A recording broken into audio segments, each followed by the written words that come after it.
And with that, good fucking morning to you all. Hey. Welcome to the Idiot Book Nook. We are your hosts. I'm Blazewing. And I am... wait, what was that? I'm Blazewing. I'm Blue Dragon Lady. I'm Lady Punit. Welcome to three ADHD brains try to read or stay focused on a visual novel for once. We are... Well, this morning, as you guys can see, we're going to be doing Vampire the Masquerade, Coteries of New York. We have a whole bunch of visual novels lined up. I have absolutely no idea how this is going to go or even if this is going to work. And I am actually just going to go ahead and blow up our thing here. If you can get this to work properly. There we go. Close enough. Close enough. We hope you guys enjoy this. It's like our first stream this morning. I kind of have no idea what I'm doing this morning, but then again, I'm not awake for another couple of hours, so... I don't know if you guys have anything else you want to add. Maybe a short introduction, who you are, why the fuck you're here. We all decided to do this because we were having a lot of fun playing this the first time around. And doing voice acting with it. Sir Glenn Attack, welcome on in. Hi, Glenn. Hey, Glenn! Welcome to Vampire the Masquerade, Coteries of New York. We are doing a thing this morning. Sorry. Anyways, Blue Dragon Lady, you were saying... So the three of us here were just having a lot of fun playing this game first time around, especially since some of us are aspiring voice actors. So we all kind of decided, hey, why don't we just stream the bullshittery that is us on Twitch? Yep. Lady Punit. Introduction? Yes. As you're like pouring a cup of tea, please make sure you don't spill that all over yourself. I make no promises. We do not need to be calling the ambulance for hot water birds. Not on our first day. That's like, we'll save that for like season finale. Okay. I'm just happy to be here. You might hear me yelling at my cats because they like trying to eat each other. Because one is 3 months old and the other is 3 years old. Your cats are deoperizing themselves. Fuck! Oh, here's one now. Oh, shit. Nacho! So, this is Nacho. Nacho Kitty! There's a kitty here. I'm going to blow this up so our Twitch chat can see just for a moment. Oops. Kitty! Bottom panel. And yes, I do have the Vampire the Masquerade Coteries of New York going in the Discord as well on account of they need to be able to see things in real time. Yep. Just go ahead. Because we do not have the technology yet to see it without the Discord. Yeah, I'm just going to putz around with that for a moment. I don't like the way that's sitting. Alright, so, without further ado, or with much ado, I guess let's get into a new game here. Oh, I do have to say, we did not finish the game. Yes. No. We stopped halfway because we realized how hilarious we were all being. We are aware up to a certain point of what's going to happen. We got up to like chapter 1, chapter 2-ish. Yeah. I want to say like the beginning of chapter 3. Yeah, maybe. At the very, very latest, possibly. Go. Anyways, curl up, grab yourself a cup of coffee, curl up, get yourselves comfy, and welcome to the shit show. Yes. Grab a cat. Grab a cat. I mean, cup of coffee. Something. Grab something! Alright. So, first question of the day. What clan are we going as? We have Bruja, the rebel against power and rage against authority. A seemingly insignificant man with significant ideas will join their ranks tonight. We have Ventru.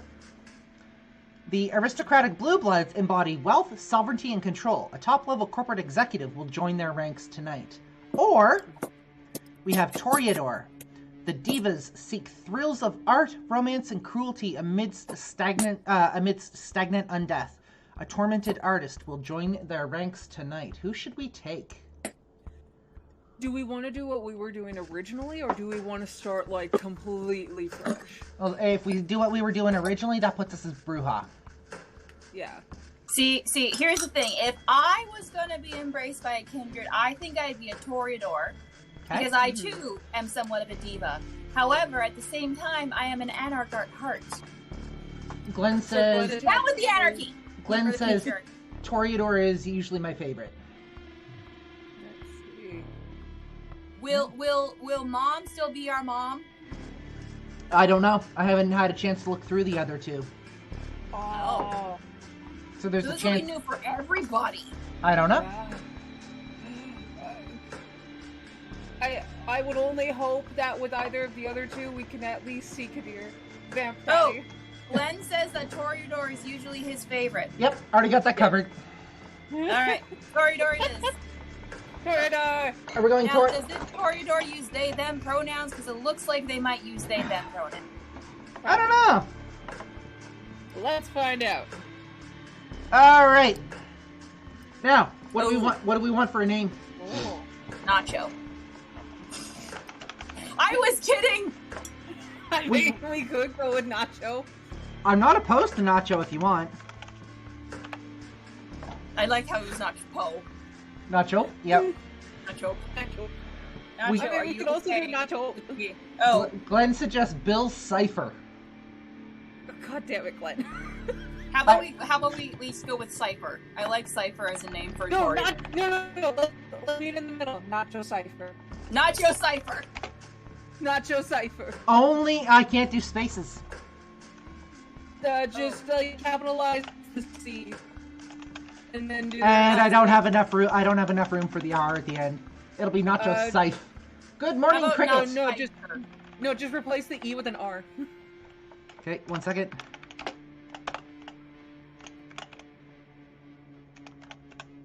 Like that? There we go. Yes, Nacho Cipher.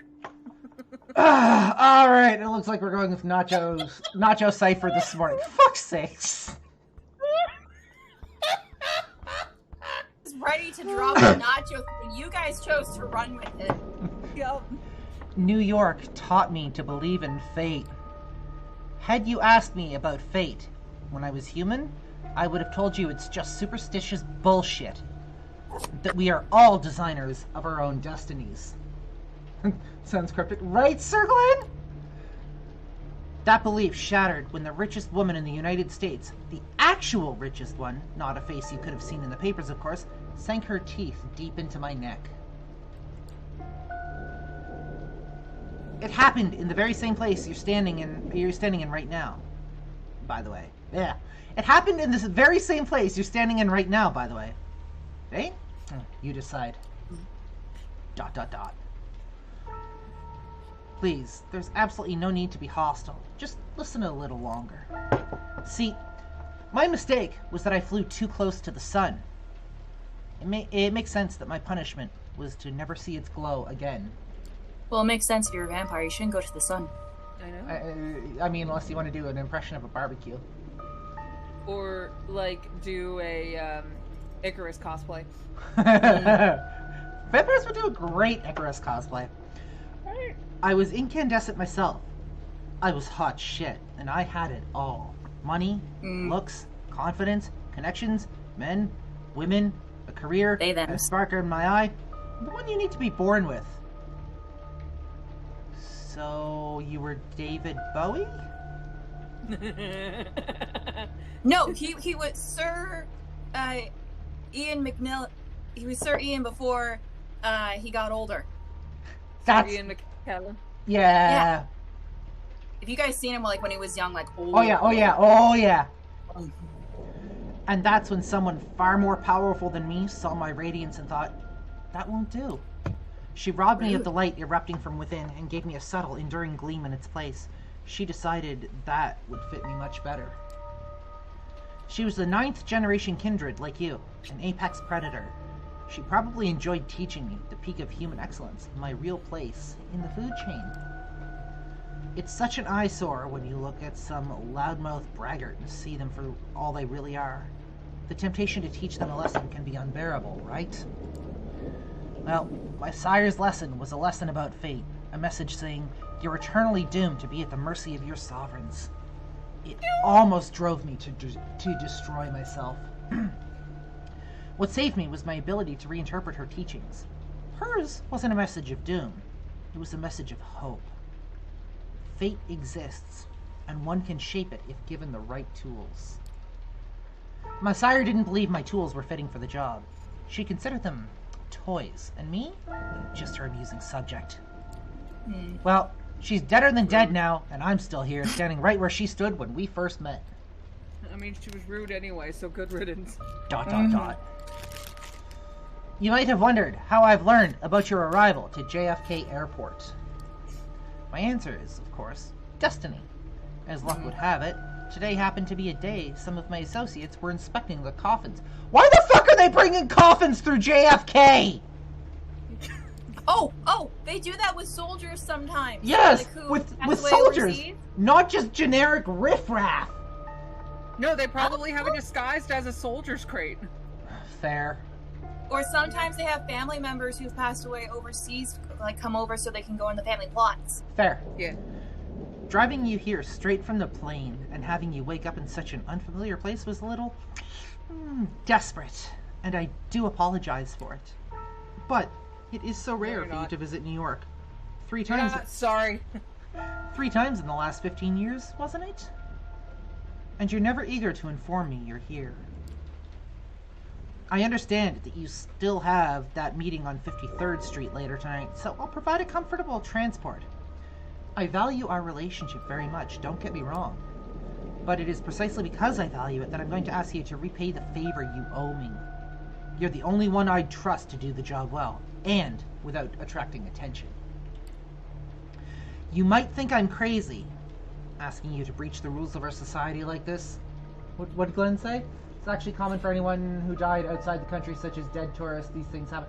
Fair. Yep. Fair. Yep. I don't know U.S. shit, so... You might think I'm crazy, asking you to breach the rules of our society like this. You might think it's impossible to get away with it unpunished. But this is New York, and I don't know about other cities. But in this one, fate really exists. And right now, it's smiling in your favor. This is how it begins. You stifle a yawn. It's been a slow evening. So we have a new intro. This was not where we ended up last time. Last time we were in a club. No, we were in a bar. We were in like a shady hotel room. Yeah, we were in a shady club. Glad to see we're coming up in the world. Yeah. This is a lot nicer than where we started last time. Fuck. It's been a slow evening. The little bit of red liquid left in your glass and the crumbs on the plate remind you that if nothing else, these art exhibitions at least come with some decent wine and legit catering. Heck yeah. And we yeah, get good food. It's fun to talk about your work on display, even if you end up discussing it with pretty much the same people at each such occasion. You already met that one critic who keeps telling you with self-assured authority, how you should pursue a different artistic avenue. Fucker. Then there's the obligatory doe-eyed art student who's oh so impressed with your technique. To be fair, you're not all that happy with your latest piece, but hey, it's not the worst thing you've seen tonight. That ignoble, dubious honor belongs to one of the other paintings on display. 'Cause of course it can't be ours! Of course. We are And yet, self-critiquing. its author, currently being paraded around by his rich parents, has barely been able to grab a bite of the fancy canapes. So many sycophants to meet. So little time. For a moment, you think that maybe it's not worth it. Maybe you should take the critic's advice, cut your losses, sell out to some corporation, and get it over with. No. And as if the universe wanted to validate that train of thought, that's the exact moment your sister Emma decides to pop up in your view. We have a sister. Apparently. Oh my god! Our world grows. Oh. Who wants? I'll be the sister. Alright, go for it. I can do little sister energy. Do it. Wait. Specify it was little or younger sister. You are younger sister energy. Fuck's sakes. Okay, here we go. So let me get this straight.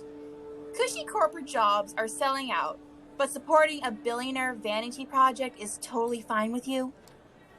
Hi, Em. You absolutely despise her as an artist. While you're struggling to uphold some nebulous ideals of what art is meant to be, she's perfecting her ways of mooching off the system. Ooh. Shamelessly preying on little-known street art and niche internet memes, she repackages them as Borgie-friendly collages. I don't know that word. Borgie? Borgie? It's Borgie! It's Borgie! Resistance is futile! It's the Borg. She's a follower of the Borg. So it's perhaps no wonder NYT has recently dubbed her, quote, a mind-blowing explorer of digital art's extreme possibilities. Oh. But in spite of all that, you absolutely love her as a person. And you even as you welcome her by smacking the back of her head, a gesture meant to convey nothing but the deepest affections. So I have siblings. I can corroborate that. That is the way you show love. Yep. Also, give me 1 sec. My lights are fucked.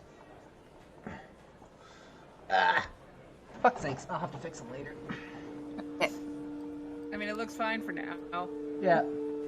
No, but seriously, supporting young artists, my ass. I don't know what kind of money you got for this place, but I doubt it was even a fraction of what was going to be worth in tax benefits. She knows about taxes. Shit, she's smart. The gallery owner totally said that if he had to choose his most valuable audience, it would be the IRS. And I'm pretty sure he was only half joking. This is a really smart kid. What? I'm kind of wondering what grade she's in and why she's in that grade and not already, like, fucked off to college as an early student. I think she is in college. That looks like a high school uniform that she's got going on there. I just work here, man. I don't know. This is your sister! You mumble a non-answer and then segue into a different subject, trying to preemptively quell her repeated offers to get you a steady job. Of course, she proves as insistent as ever. You know, sometimes I just don't get you. On one hand, you wouldn't be caught dead taking money from inevitable winners of the cultural wars. On the other, if someone gave you the chance to collaborate on some dumbass Oscar bait flick sponsored by Larry Ellison bailout fund, you'd do that shit for free.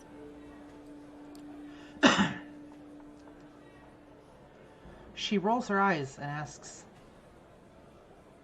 You know what the only difference between the art scene and the cultural industry? The culture industry actually pays your bills. as expected of someone who's given up on attempts to infuse her work with any sort of endearing quality and decided to just keep responding to the zeitgeist. She claims to happily accept the fact that after she dies, both she and her work will end up in a landfill. Oh. That sucks. That's morbid. That is very morbid. She's ready to become compost. Greatest art piece, compost. Right?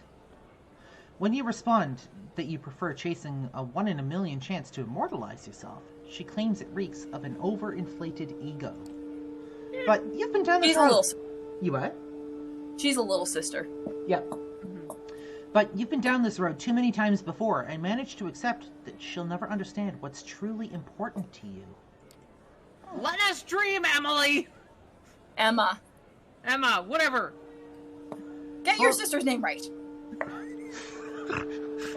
Slowly but surely. Emma, Emily, M. You what? Emma, Emily, M. E. Oh wait, no, that's a drug. Never mind. Slowly but surely, you move on to more agreeable topics. Your plans to finally get hammered together, or the most recent crop of garbage Netflix shows your friends have tricked you into trying out. Too real. This just in. Vampire the Masquerade now being sued by Netflix for copyright infringement. Ooh. All right. Oh, sorry, this is All right. Emily's go. Gotta go. I got a date. Well, of course you do, you bitch. She picks at a bunch of middle-aged men in expensive suits who have stopped pretending to care about the exhibition and are exchanging the worst lecherous jokes they've got in their stale repertoire. Ooh. Grave robber! Have fun with your friends, class traitor. I'll eat them all! You're a Academia fan! I'll eat them all! They lay a hand on you, I will eat them! Emma, how old are you? She gives you a hug and then heads for a nearby elevator. There goes the pleasant part of the evening. Still, you decide to delay the inevitable and catch a quick smoke break. Ooh, the plot thickens. Truth be told, people aren't exactly lining up to chat about your work anyway. As you leave your post, you start tapping your pockets in search of a lighter, and instead you find a $100 bill you're absolutely sure wasn't there before. You go looking for a lighter and you find a $100 bill, go buy your own fucking lighter! Oh wait, I bet it was Emma. I bet it was Emma when she went in for the hug. Probably. I mean, fuck, it's not like you couldn't get one of those, like, fucking etched lighters. I mean, at that point you can get, like, a personally engraved lighter. Yeah. Jesus Christ, Em, you're the worst. And the best. You can feel your cheeks turn red, but you gratefully put the money in your wallet and move outside. So it was her! Good little sister. Right? Good little sister. A brat, but a good sister. When you reach the balcony, you look out at New York City and light the second-last cigarette left in the pack. You're alone. It's not silent. The metropolitan hum is ever present, even this high up. But it's a good deal more intimate than what's behind your back. They're talking about the knife, right? You lean over You lean over the railing and look down. The streetlights beckon more than usual. In your mind's eye, you see yourself as your final artwork, beautifully splattered all over the paint. I like this guy! Right. Ooh, he's getting intrusive thoughts. Yes, I like this guy! He's almost... Oh, what's the word I'm looking for? Right, human! Working title, Delusion of Grandeur. The author, a brilliant artistic soul crushed by unfeeling reality gone too soon. You chuckle and flick the cigarette into the air. To be fair... That's too real. A little too close to home, but to be fair, I don't know of a single artist that doesn't get intrusive thoughts and that doesn't use that to fuel their art. Whether that would be an interesting art piece, though. Whether that's, written, drawn, or some other medium. Vincent van Gogh is a very good example. Absolutely. Have you seen the Doctor Who episode with Vincent van Gogh? Fuck. Yes. It broke my heart. Right? Every time I see that episode, I cannot help but cry. Yep. Freshened up by the night's cool breeze, you squeeze back into the stuffy interior. You barely make it a few steps before lethargy sets back in. It's like you never left.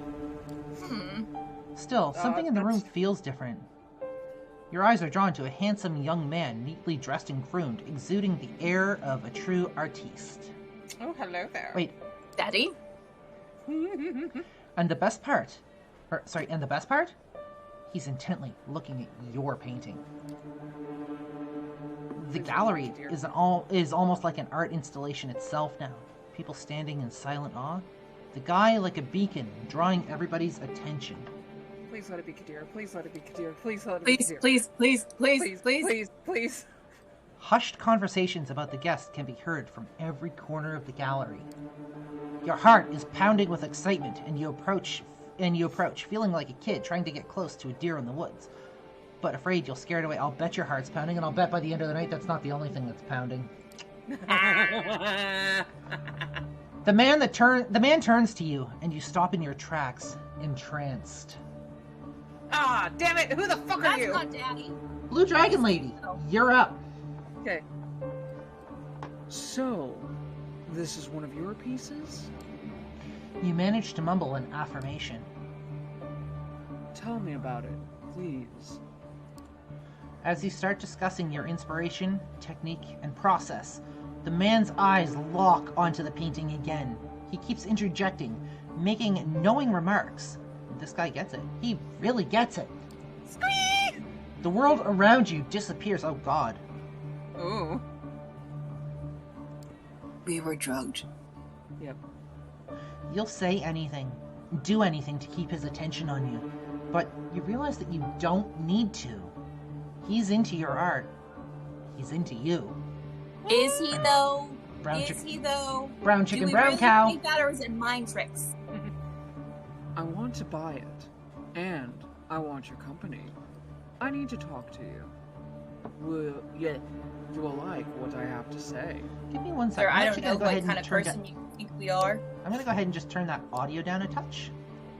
So I don't Sir, know. I don't know what kind of person you think we are. We are an artist. We are not workers of the night, unless you're paying extra. Boy. I mean, yeah, Our sister already gave us $100. We're good. Are you sure we can't use a little more? I mean, we live in New York. Oh, I can only imagine what rent's like. He's paying for the painting. I'm pretty sure it will cover rent for at least a month. Yeah, Maybe. but what if he pays us under what we actually need? We want to make sure that we get the most out of this painting. Fine. You don't have to be happy about it. Did I not save? Oh, I'm sorry, Paulina. I didn't. Never mind. We'll talk later. Right. Spoken matter-of-factly, served straight up, like he knows that you won't refuse. That you can't refuse. Mind trick. An hour later, you find yourself at his apartment, one of many you presume, with your self-esteem all but patched up, and your head full of fine vintage. Oh. You tell your host a lot. In fact, it seems like you're telling him everything. Where you Oh, came no. from, how you ended up in New York City, how you had to take out a loan to appear at tonight's event, and how you took the long look down the balcony. And that you thought about taking the plunge, and this time, you were only half joking. Well, we're doing a trauma dump, aren't we? Just a little bit! Have we told him about Emma, though? Oh, God! Did we? Hope not. You feel miserable, and you start crying. He holds you in his arms. You feel calmer, and the tears stop flowing. Oh, sweet. It's been so long since you last had someone you could not. It's been so long since you last had someone you could not just talk to, but communicate with, be seen by. Who knows? Maybe there is hope for you yet. That feeling of bliss is the last thing you remember before passing out. It was the vintage. It was the vintage. And probably the drugs. Mm-hmm. Next thing you know, you're lying on the couch in that same apartment, hungry and dehydrated. How long has it been? Hangover. Hours? Days? More? You're feeling weak, confused, and abandoned. Do we still have our clothes on? Yeah. I don't know. We're not in the picture. I don't know. You look around in a panic. Is he still here? Thank God, yes. There he is, standing in the doorway. His voice breaks the silence and fills you with hope. That is, until you realize what he's saying. See, we're already doing better than our last sire. He didn't leave us in an abandoned, dingy hotel. Yeah? I am so sorry. I hope that maybe one night you will forgive me. Always remember that in our parting moment, I wished you well. And like that, it's gone. You try to speak, ask him to stay, but no voice leaves your parched throat. You taste something on your lips. Wiping your mouth leaves a crimson stain on your hand. It's not the wine. What the fuck? The door of the apartment closes behind him. Alone. Again. Douche! Then the pain hits. Douche! Oh, no. Mean! It's a headache, a lurching in your stomach, a burning in your arms and legs. It's all you can focus on, and a panic takes you. Uh-oh. You fall from the sofa and hit a wine glass. It flies off into the wall, shattering into bits. A mumble from the corner of the room indicates that you're not as alone as you thought, and from where you're lying, you see a feminine shape stirring awake. Oh no. Oh no. Oh no. Oh no. You honey. crawl towards the woman inch by inch. The pain turns into an urge you want. You need to get close to her. Oh You shit. begin to see the details, the long hair shrouding her face, the worn-out New York City hoodie thrown over her skimpy dress. Oh. She opens her eyes, moves her locks to the side, and exposes her neck. Oh, she's done this And a before. rabbit instinct takes you. In the blink of an eye, you find yourself buried in her hair, smelling her sweat mixed with just a hint of cheap perfume. You bite down and drink the blood from her vein. Oh shit. Wait.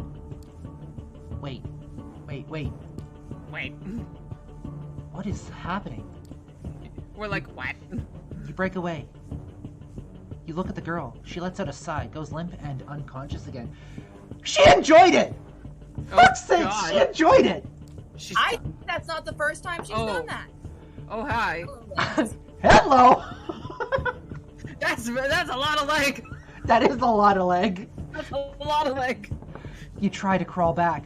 Her dress rolled up to the side, and you glance at her naked thigh. You pervert! You lose control again. Oh, fuck. Oh, God. Bite her leg. Drink Uh-oh. deep from the artery. Ah. It's intoxicating. It's bliss like you've never known it before. It's beautiful. At least we know that she is Consenting? No, like, consenting and that she has kept up with her hygiene. It's not consent if she's dead. Hopefully she's not dead. She's She not was- dead. She went unconscious. See, Yeah, in, she went in the other story we did, we killed in the people. other story, yeah, but this isn't that story, to our knowledge. But it looks like we were abandoned by our sire again. Again. You break away again. Fall to your back. What the hell was that? Did you really drink her blood? She's not moving. Oh, God damn it. Oh god, she's not moving. Oh, shit. ... Oh, no! No. You check her pulse. She's cold to the touch. Nothing. Honey. No heartbeat and no sign of breathing. God I damn it. fucking told you! God It's damn that it. it's that first bloodlust that always gets you. Somebody always fucking dies. Yeah, but, like, that's not our fault. That's our sire's fault. I mean, the dick should have stuck around and taught us a few things, but no. No, we're just I having I want to know who that. repeating the same story with different people. I want to know who that shady ass person is behind the desk. Mm-hmm. That's when it hits you. Your chest isn't moving either, and your heart's not beating, and you're cold to the touch. You reach for your phone. It's not there. Where did you leave it? Or maybe he took it? Impossible to say. Probably stu- took it. You stumble around the apartment, but find nothing you can use to call for help. Ah, shit. You need to get out of here, now. Yep. You look outside the window. You're high above the streets, and there is no balcony, and the building's exterior is glass, almost all the way down. You'd never survive the jump. I mean, that's open for debate at this point, but you still think you're humans, so... Yeah. But maybe that's precisely why you should leave the room this way. You've just killed somebody. Your life is essentially over. You have no idea! A sickening void is opening in your stomach, warning you that your reality is about to turn into an unbearable hell. I mean, yeah. A voice in the back of your head tells you that the smartest course of action is to take the leap before it does. And the more you argue with it, the more reasonable it sounds. Oh no. You're just about ready to pick up one of the chairs to try and break the window when you hear the clicking of keys in the lock and you freeze in place. This is bad. Shit. Uh-oh. Shit, Uh-oh. shit. Your thoughts start racing desperately. But instead of a rational course of action, only visions of false hope come to your mind. What if it's him? What if he's had a change of heart? What if he sent someone for me? You almost feel your heart beat again with excitement as the doors open. Almost. But not quite. No, because it can't. A man enters, but not the one you expected. He's tall, broad-shouldered, and handsome with darkish skin. His Kadir? suit is stylish and immaculate. Kadir? You've never seen him in your life, but you immediately see past his sharp looks to see his sharper nature. He is a predator, and if you're not careful, you might become his prey. Daddy. I'm telling you, I would not mind becoming his prey any day of the week. Right. Who's taking Kadir? Do you guys want me to? I'll do it. All right, I'll do it. go for it. Good So- evening. As- I'm here to pick you up. As you go through your roles, you're going to need to keep track of them because you're going to be taking on those roles for the rest of the story. That's fine. So, Good evening. I'm here to pick you up. a deep, emotionless voice. He turns his eyes to the lifeless body of the girl in the New York City hoodie, and he raises an eyebrow. Sorry. We have our first choice of this playthrough. Oh Heck boy. yeah. Okay, no, it is exactly what it looks like, so not the third one. Yeah. We don't know that It's obviously killed her. we don't know that he knows about us, but I mean, I mean, think who are you is a valid question. yes. Who are you? Yeah, fine. I'll go with 'cause the I'll go with the Or do you majority wanna on go it. with- Obviously killed killed her. I mean, think of the state that we're in at the moment, right? Like, Okay, our true. brain is kind of True. addled. We I have no know. idea what's going on. We've just killed somebody. Yeah. I killed her. I'm sorry. Who Daddy, are you? Sorry. Daddy, sorry. Daddy. Nacho Cypher says, I think I killed her. Yes, that does seem to be the case. God damn it, Vamp Daddy. He approaches the bed to examine the corpse from up close. Oh. Well, this is unfortunate, but preferable to going insane from hunger. Quite a nice gesture, actually, if troublesome. He briefly looks at you with something like pity in his eyes, then changes his expression to a perfectly blank one. Oh. Listen, you may perceive your current situation as something out of the ordinary, but I've met hundreds of lost sheep like you, and you see, they tended to fall into two categories. Good morning, Ferritsune. Welcome to Vampire the Masquerade, Coteries of New York, with the Idiot Book Nook. We're being idiots with vampires right now. We sure are. Or at least I'm trying not to be idiots. I don't know.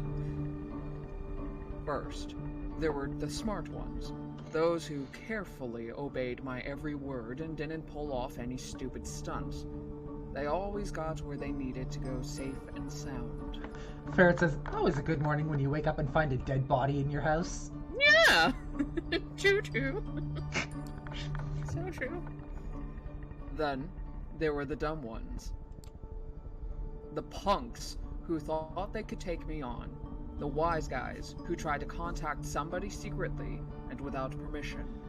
The troublemakers who tried to run off or make a scene. We've done none of that. Fishmulks? What the hell are fishmulks? A candy? I don't know. It sounds like a fish dish, and I don't know why, but it sounds like something I would want.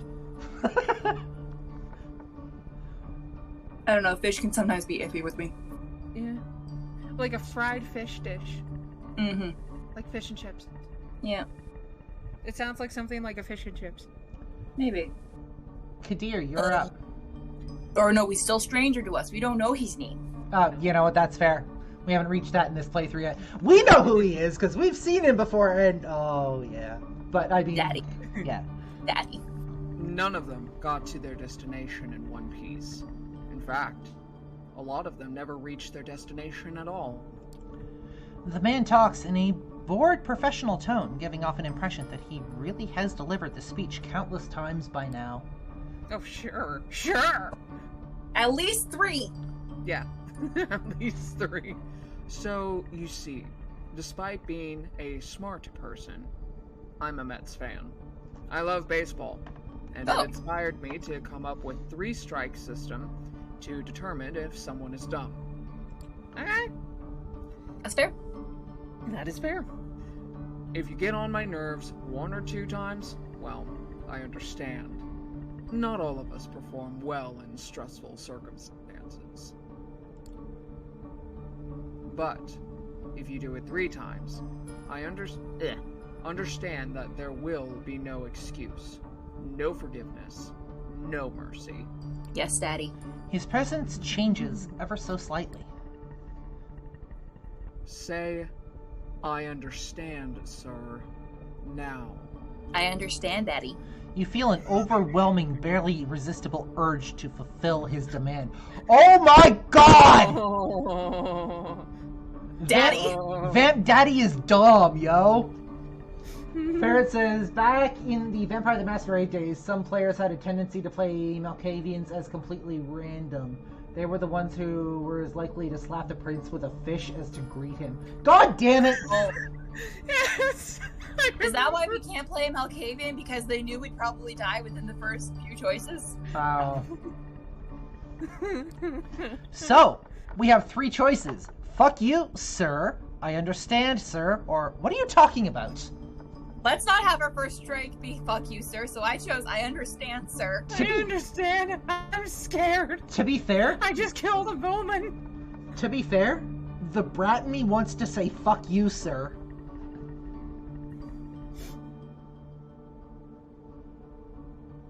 But here's the thing: if this goes as always, he's gonna ask us if there's anyone living that we were about.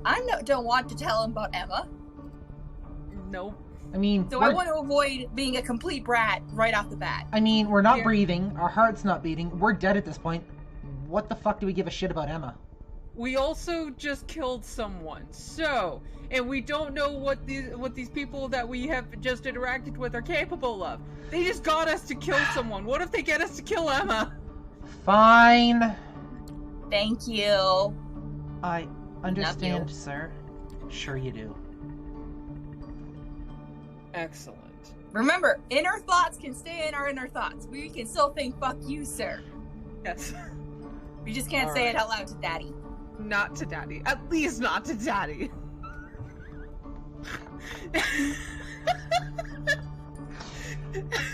So welcome to the Idiot Book Nook. Fuck. We're off to a Great way great to start start, this. ladies. You're All up. right. Have you got anyone you'd like to inform about your current situation and tell them you're all right? Oh, this is different. Ooh. He flashes his fangs briefly as he talks, and for some reason the sight causes a chill to run down your spine. Something is wrong with him. I mean, is there something wrong with him, or are you just having something awaken inside you? Again, you can flash those fangs at me any day of the week. Yeah. Someone closest to you? This is different. In the first playthrough, he asked, he worded it differently. Yep. Mm-hmm. So, He worded like, would anyone notice you go missing? yep. So, my sister? Lie or run away, run away, run away? See, he already said running away won't work. Nope. I'm inclined to believe him. I don't want to tell, I don't know. Because here's the thing, we're in shock right now. Yep. Yeah. Yep. So it's probably going to be easier to just spill beans. And I don't know how good of a liar we are. And And let's face it, they have information. We don't know what kind of kindred he is. yeah, and also with how things are going right now, we might have a little bit of an easier time this time around than we did playing as a Bruja. Because he was told he was sent for us. Yeah, That tells me that maybe Camarilla approved of this. yeah. So, what's our choice? I'd say if we can get like some protection for Emma, we should tell the truth. Okay, so that's 1 vote for the truth.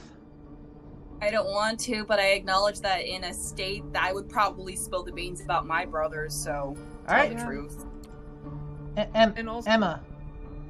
Sorry, and also what? and also, if we did lie and it was found out later, that would probably cause more trouble for us. It's possible. Yeah. Emma, my sister. She's probably having a night out in Brooklyn with her artiste friends. Can I call her now? You take out your phone while asking the question. It was in your pocket all along. Must have been panic talking before. He shakes his head and points at the hooded corpse next to him. If you want to implicate her, go ahead.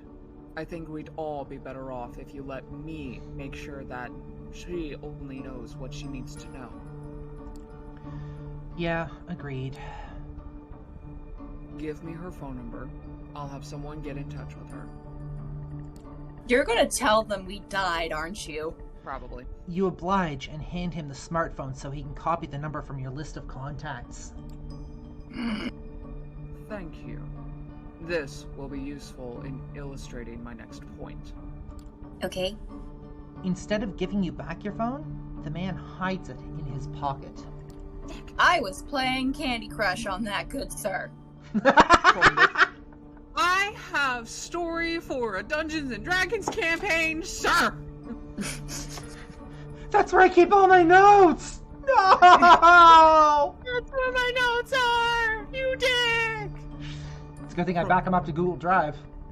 Right. Anyways. From this night onwards, you are subject to different laws than the ones you grew up with, and you will be watched by many eyes to ensure these laws are respected. Uh-huh. You are forbidden from letting anybody know you're still alive. You're forbidden from showing your face anywhere they know you.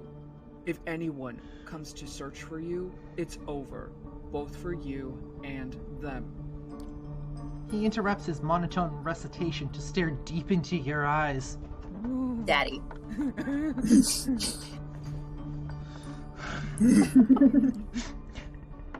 So, if you don't want someone to find your poor sister's body in the Hudson River next week, cooperate. Excuse you? I have a question for our viewers.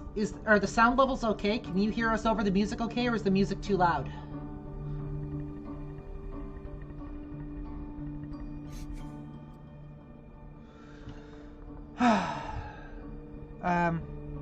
We gotta wait because there's like a 15 to 30 second delay. Yeah. You can barely hear the music? Okay, one moment. I will turn the music up. Just like See? imagine. Here's the thing. I don't care if I heard that. My drive would be like, "Excuse me, did you just threaten one of my siblings? I am sorry, sir. I don't care who you are. You are going to get hurt." But I don't think that's going to be an option. But Kadir is like looking intently in your face. Is like, If you don't want to get hurt, cooperate. See, I don't care about I don't care about me. I care about my baby sister, the brat. The sight of his fangs again, and another physical fight-or-flight response. You've played right into his hands, putting M in danger. oh shit.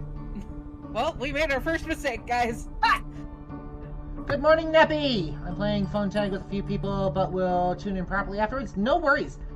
It was all good. Sorry, do you need me to turn it back down? Now I want to go back and make it so he doesn't know about But we're the Idiot Book Nooks. We have to live with our idiocies. Yep. Damn it! Alright. If he touches a hair on my sister's head, I will hurt him. I will cut his hair. Shave his beard while you're at it. Shave half his beard. Just Down the middle. Just down the middle, vertically. Fuck's sakes. No, like shave like half his entire face. He has to be hairless on one side of his face. Fuck's Like sakes. Grog from Critical Role. Yes. I can only hope that you care for her enough not to do anything selfish. By now, you are absolutely sure he's just toying with you, provoking you just to feed on your reactions. He hasn't told give. you what? Holy knife, feel the seed thing.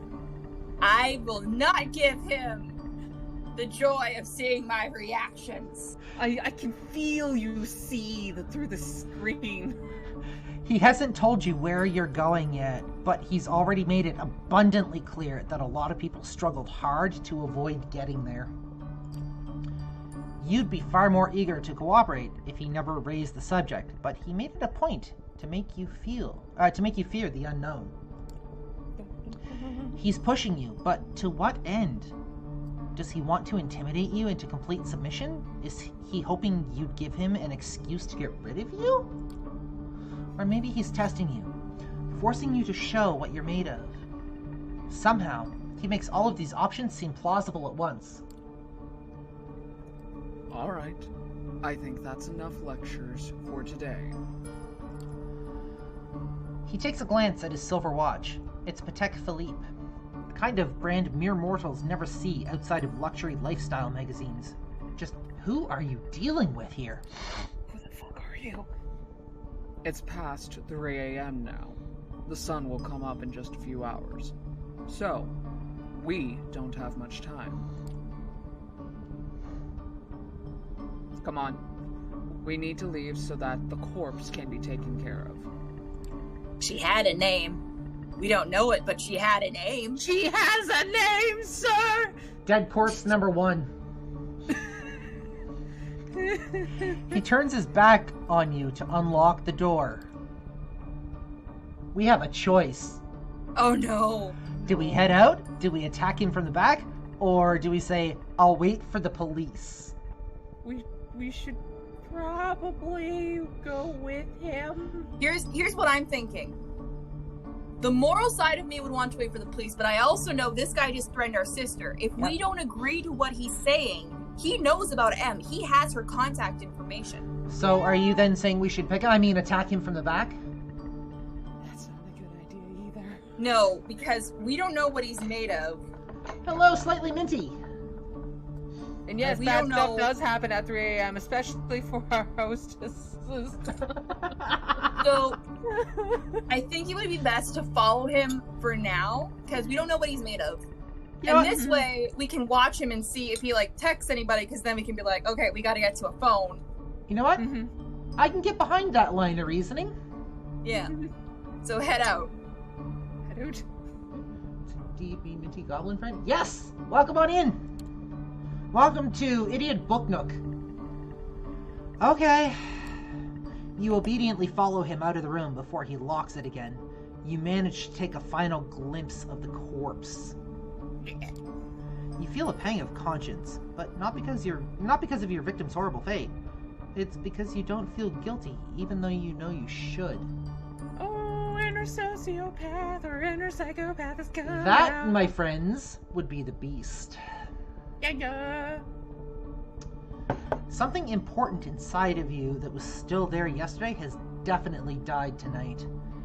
You wonder if you even recognize yourself in the mirror. It's our humanity! Our humanity's dead! Oh no! Oh. I mean, it's better than what I was gonna say. Yeah. The stranger shows you to the elevator. You go to the ground floor. Blech, words hard, especially this early in the morning. Yeah. During an awkward ride, your dazed and confused mind desperately searches for a glimmer of hope and eventually comes across one. Maybe you'll find the man you met earlier this night. Choices! Oh. Let's see. Who was the man? What happened to that man? What did that man do to me? Yep. Who was the man? What was the man? Where was the man? Why? Why was the man? Where? Where's the where? We don't have who, what, where, when, why. We have I who, know. what, and what. We have two whats. We don't have the where and the why. Welcome on in, Dustiest Spark! Hello, Dustiest Spark. So, what's our choice gonna be, folks? All of What do them you two are think? valid. You what? They're all valid. I wish we could ask all of them, but I know he won't let us. Yeah. So what's more important to us? What happened to the guy that did something to us? Who was the guy that did something to us? Or what did the guy do to us? We could also leave it to a dice roll. We could. Oh. I can absolutely grab my dice if you guys want to go that route. I'll I do a already got D6. one. Oh, I already got who one. has one? All right. Is it a D6? Yeah, it's a D6. So 1 and 2 are who. 3 and 4 are what happened, and 5 and 6 are what did. Cool. So it is a 3. So what happened to that man? Where did he go? Do you know what happened to the man who brought me here? That's what I'd like to know. As of yet, he is unidentified. They have left no trace, and it's obvious they're not planning to come back for you. No, He was kind of cute, though. I know.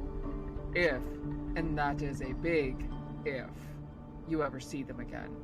It will be tomorrow, and probably for the last time. Choices. I want to see him for the last time, or escape into the streets. No, escape's not gonna work. We're confused and we're scared. And this guy's the only one talking to us calmly and hasn't called the police on us yet. We technically haven't annoyed him once yet, so we still have three chances. Yeah. True. I would go for the last time. Like, is he dying? Right? That's one I vote. would go for the last time. One vote for option 2? Blue Dragon Lady, what do you think? Yeah, that makes most sense. It's like, I want to see it. Wait, what do you mean for the last time? What the fuck? What do you mean, for the last time? His face is inscrutable. I said. I said what I said! I said what I said, boy! I said what I said. All I can add for now is tomorrow is a big night for you. The elevator door opens into an empty hall.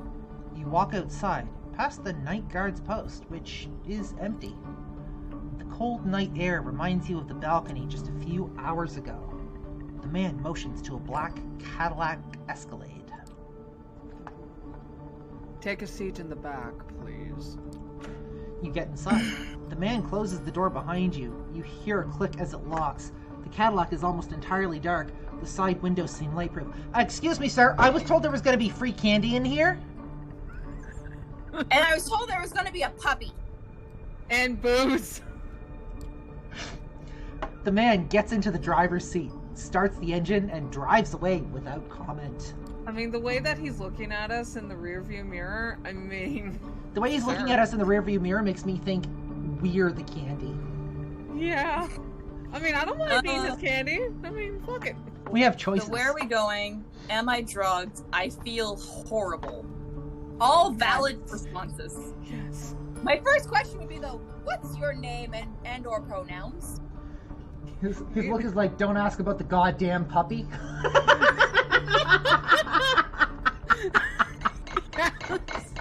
Oh god, Dusty's spark. Oh god. So, what's our choice gonna be? How are we gonna fuck things up today? Let's see. What a horrible night to have a curse. Right? I feel horrible. They're all valid responses, but I would go with I feel horrible because we don't know it, but we're going through we're still hungry because we wouldn't be hungry because we drank the last drop. Yeah. We drank the juice box dry.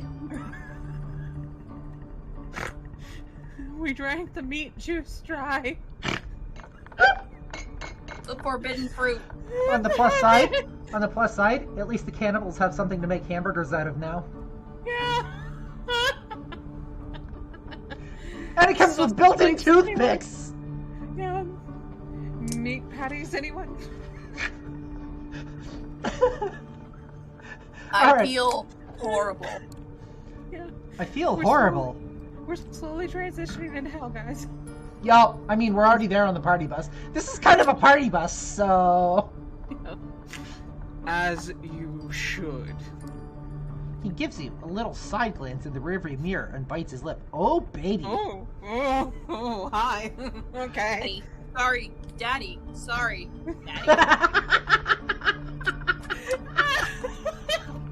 I petition anytime he does something that even remotely implies he's a dom, we have to say that. Daddy!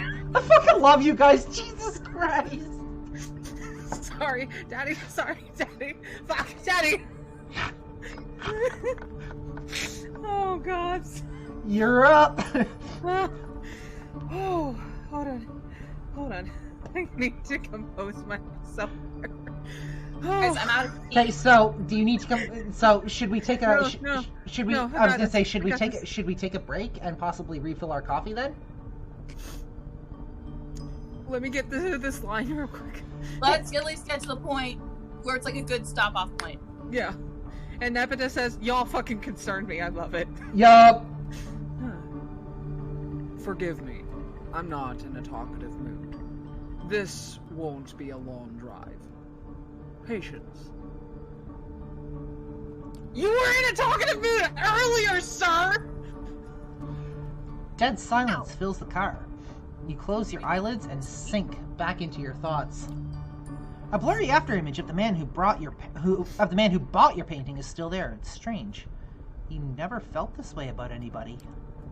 It makes you happy, even though you have the nagging thought that there's something fundamentally abusive about this attraction. I mean, But then the girl's hair spilled over the purple hoodie, and her blood spilled on the cold floor come into sharp focus. You wince. You want to cry, but it's as if there were no more tears left in you.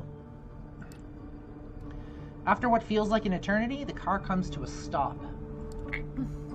You get out in an underground parking lot. It's ugly, concrete, gray thing. Empty, but for the car you came in. It looks like there's a room beyond the metal door in the wall. Sarada, welcome on in! Can't stay but hi. Hope you all have fun. Thank you so much! Thank you for stopping in, Sarada. He says that... Dusty Spark says... He says that to all the younglings. Sure. Yeah. We make him thirsty. Yeah. Hey, at least we made him thirsty. Enjoy your drive. Yeah, we're about to be dropped off like a sack of potatoes, pretty much. So. Guess you'll live to see another night. Follow me. He opens the metal door and lets you inside. Here we are. These are your lodgings for tonight. If you get hungry, again, take a look in the fridge. Tomorrow, I will come pick you up. Potatoes are great. The cramped room has no windows, just a simple bed and a single light bulb hanging from the ceiling, a small humming fridge, and rattling AC fan in the wall. It has all the coziness of a solitary prison cell. You notice claw marks on the inner side of the entrance door. Who else has been here? We have a choice. I need medical help. Please? Yeah, I think so. Okay, here's the thing. We can't say not going in there because he gives us really big Dom energy. Yep. And we know he could probably beat our ass. Yep. Mm-hmm. 2, he doesn't seem like the kind of person who will give us mercy because once again, big Dom energy. We don't know if he believes in safe words yet. Please, sir, I want some mercy. So I think let's be honest, like I need medical help. Like I don't know what's going on. I think I was drugged. I'm using my safe word now. Pineapple. We don't know what his safe word is yet, though. Guys, establish it. The safe word now. Guys, I bet his safe word is Prince. He doesn't strike me as the type of person who plays with a safe word. You want mercy? Here you go. Loads up Overwatch. No. So we're decided then? I need medical help? I need medical help. Medical help. Please? No mercy, only Zul. Dusty Spark says, isn't pineapple universal? Yes. I can't feel myself breathing. I can't sense my heartbeat. I need to go to a hospital, man. Please? Give me to a talk, man. You're going to be... You're gonna be fine. Listen. Normally, I'd lose my nerve right about now, and things would get nasty. But I get it. You're scared. You don't understand what happened. Because you haven't explained. Trust me, you will learn more tomorrow. But now, I need you to rest. And you need to rest. Okay, now he's giving me like soft Dom energy now. I'm okay with this. Yeah. I'm okay. Okay, I'll listen. He knows when to be a hard Dom and a soft Dom, and I'm here for that. Yes. He's like, Soft just sleep it Dom. off.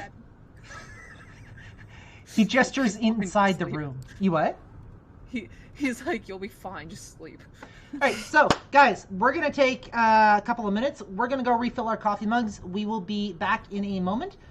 So, It's the aftercare stage. Yeah, it's the aftercare stage. So if you need a drink refill, if you need to refill your teapot, now is the time to do that. We will reconvene in about 5 minutes, give or take. We'll see you shortly. Got it.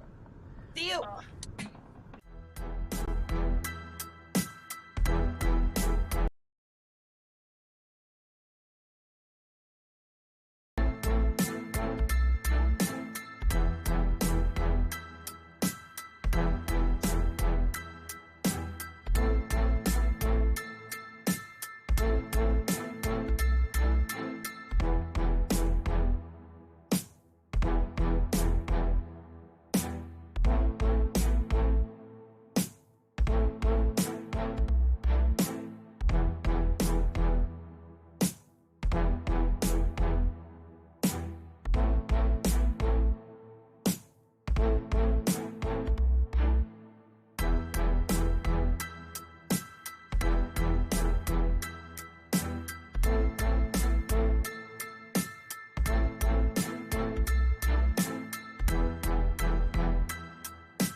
Nacho, you coming to join us?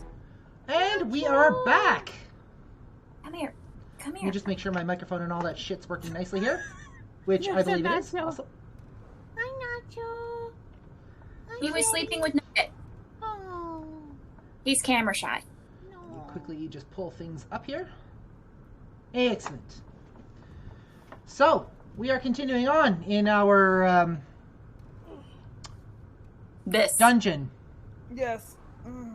We're in the aftercare stage of our dungeon play. We Which is absolutely weird, are. because usually the aftercare stage happens after the dungeon.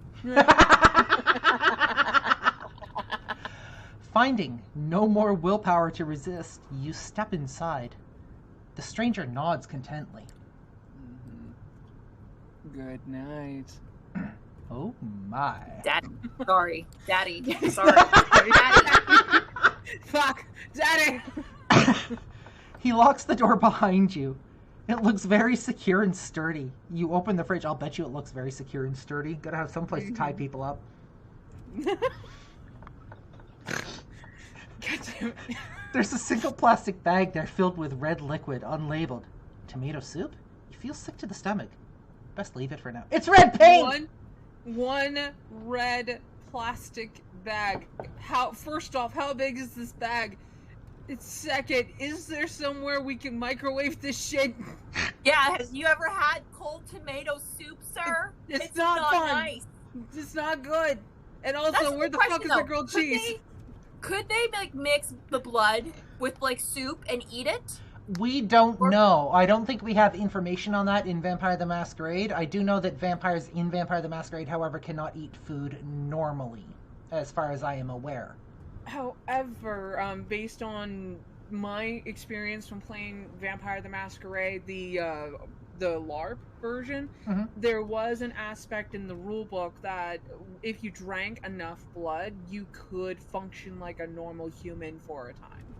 Ferret Yeah, I think says- it was called Blush of Life. Yes. Fair. Ferret says it's cherry Robitussin. I still want my grilled cheese, damn it. We're suffering from a major cold, man. Give me some of that cherry Robitussin. Yes. You lie down on the bed. It's a simple mattress on a metal frame, kind of grimy and damp. Ew. Eh. Seeing it makes you grimace, but you're just too tired not to lie down. Your entire body hurts, a dull feeling that makes you feel heavy. It's still gross and I don't like it and I need a shower after this. It also smells bad. What, the cherry Robitussin? No, the bed. Oh, okay. Surprised though that, because here's the thing: knowing the lore behind our clan, I'm surprised we're not going insane right now. Yeah. Because we're Toreadors, we have to be surrounded by beauty. This isn't beautiful. No, this You- is not even pretty. You feel vulnerable and lonely. Usually, when that happened, you turn your attention to painting, just to not think about the alternative. 1 second. That's my timer. Okay. Take out the Robitussin Thank and use you. it to paint the walls. Thank you. That red bag, yeah, that's Why our are you paint now. speaking Japanese to me? What the fuck? She forgot to mute her mic. Okay, Google, stop. Do not make me unplug you, bitch. I think it's speaking Japanese to her now because she's learning Japanese, so Fucker it's giving like me lip this it's morning. fixing itself for her to do so. So it Sorry. seems like your Google Assistant is helping you learn Japanese now. It's giving me lip this morning. I was not prepared for brat energy this morning, with the exception of you two.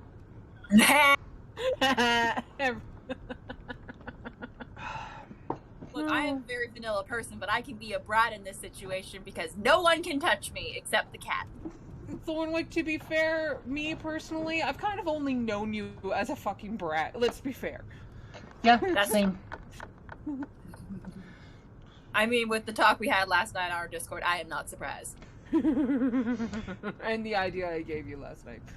Your family upbringing left you with no skills but artistic talent. Creating art used to be something of an unpleasant duty.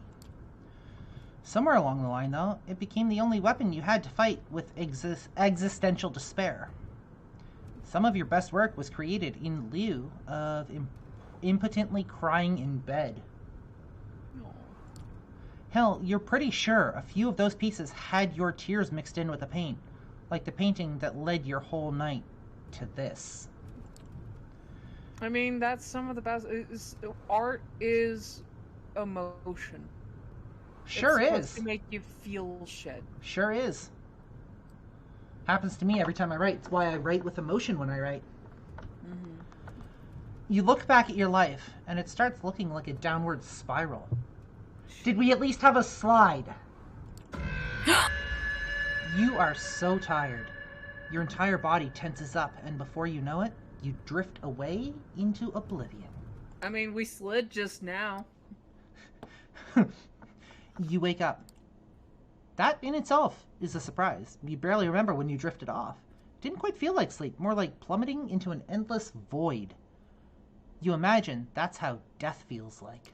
We slid down the slide of hell. The room is unchanged. The lamp is still on, the AC still rattling, the refrigerator still humming. You take a look at your watch, it's almost 9 p.m. You've slept for 17 hours straight. It was a hard, long night. I needed my rest. I had to call into work. I'm sorry, boss. I was sick. You're right. It was a hard, long night, especially when Vamp Daddy showed up. Yep. Maybe you died. Your breath is gone, and you feel no thumping in your chest. Does that qualify as dead if you're still conscious? You're not sure about that, but you are certain about one thing. You are hungry. And it's not your stomach rumbling. It's a need that starts somewhere in your abdomen and spreads to your chest, throat, and back of your head. That just sounds like my normal hunger pains in real life. That's it. You're undead. What can I say? Apparently, I mean, it makes sense considering everything that happened between 2011 and 2012. You open the fridge. The bag is still there. You take a closer look at it. If it is soup, then its color and texture are, well, off. You pull the cork out and take a whiff, and you recognize the smell immediately. Ugh. Holy shit. There's no mistaking it. It's bag blood. How big is the bag, though? I don't know. Yeah, how big is it? Is it like a milk bag? Is it just like one of those IV drip bags that is common from like medical places? I have no idea. Or is it one of those like giant what is it? You find them at a lot of convenience stores. Like when you go to a gas station convenience store and you go to like a bags of nuts? Yeah. In that case, would you say that's D's nuts? Sorry, I'm going to hell. I think Aren't we all are at this point. The smell is faint, and you remember some situations in the past where you found it nauseating, but now it's almost... No, not almost. It is enticing. It's cherry. So, we have a couple of options. Put the bag back or drink the blood. I need food. Drink it. Drink the blood. Okay. Nom, nom, nom. It feels wrong, but right now there's barely anything in your life that doesn't. To hell with it. You pour a bit of the liquid into your mouth. Nom, nom, nom. It tastes bland. Reminds you of cheap supermarket juice. Just enough flavor to register as what it claims to be on the box, but nothing like the real thing. Yeah, you kinda got spoiled first night. Yeah, just a little bit. Just a little. Nothing like what you had the last time. Mm-hmm. You swallow it. It tastes like stale cherry, like what you find in like the cheap cherry flavored cough syrup. Tastes like Buckley's cough syrup, cherry flavored. Yeah. Lady Punit knows what I'm talking about. Buckley's. Apparently they don't have that in the States. They don't have Buckley. 1 second, my tea kettle's screaming. They don't have wait a minute, tea kettle. I fucking love it.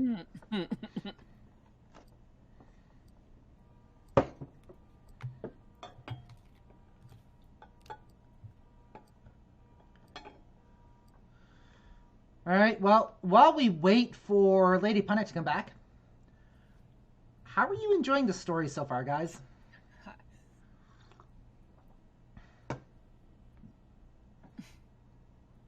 I mean, I like it. I like being part of this. Yep. I'm kind of enjoying this. Now my own cat is going crazy. All right. I mean, she's found her baseball, so. Ah. Are we ready? Mm-hmm. Yes. You swallow it. Nope. Somehow you don't feel sick. In a weird, messed up way, you can't help but think that it feels nourishing. Oh my! Oh shit. You take a few more sips, and then another one. Suck on the bag just a little more. Ah! Oh yeah.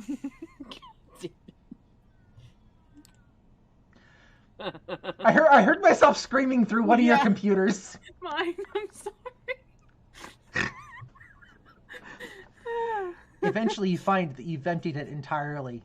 You look at the info pressed on the side of the bag. 450 milliliters of it.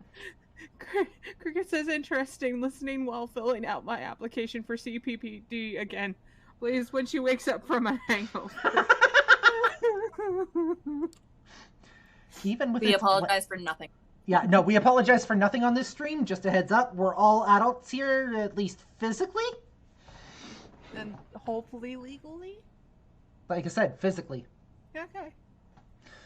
Even with its blandness, you still feel like having more. You realize your body longs for that intoxicating high you felt when an image of that corpse crosses your mind, causing you to wince. What have you become? Way to kill the mood! Dude, stop cock blocking yourself. You try to piece together your thoughts together to make sense of it all when you hear the lock click and see the door open. Standing there is the well-dressed stranger that you met yesterday. I think our character may have some form of ADHD as well, because I cannot tell you how many times my fucking symptoms of ADHD has like legit cock blocked me. Yep. Mm-hmm. Yep. Yep. I mean, I kind of don't swing that way, but yep. Yep. Immaculate suit again. That predatory look, like a hawk on a hunt. But somehow more relaxed tonight. So, like a tamed hawk, maybe. I mean, hi. Hi, Vamp Daddy. How you doing? Good evening. Slept well? He notices the discarded, emptied bag. I see you had a bit of a snack. I would have preferred to have snacked on you. Right. We need a compilation of every time basically Dom subbed him. I am not going through this entire recording to pick that out. I can leave that up to one of y'all. You can pick out the fucking time codes for me and I will cut it. But I am not going through fishing for all of that shit. Or if we get like a big enough fan base for it. Am I still human?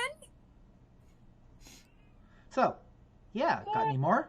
Is that really blood or am I still human? Am I a lady? Or am I a rat? Am I a rat? Yeah, So, am I still human? Alright. Am I still a human being? Luckily, one does not typically shed their entire humanity in 2 nights. You should be fine. Come on. We've got places to be. Oh my. Oh my. The car is humming on the empty parking lot, just outside the door of the cramped room you'd spent the day in. The man motions to it, politely, but with a stern look on his face. You have options. Rush the stranger, get inside the car, or hijack the car. The only logical one is the second option. Ferret says, when you think about it, the different weaknesses of the clans have parallels to neurodiversity. Toreadors are fixated on art and artistic expression. Venture of particular tastes in blood. Malkavians have all have some kind of mental illness. Bruja have short tempers. Dusty is sparked. Damn it, Takai! Oh my. Oh my. I say we get into the car. You're not wrong, Ferret. All right. Lead the way. After you. You take Make sure the you try back and get deep into that diaphragm. Mm-hmm. You take the back seat again. The doors lock. The stranger takes the wheel and starts the car. You drive in silence for a while. From time to time, you keep trying to catch glimpses of familiar streets or landmarks through the blackened windows, but it's of little use.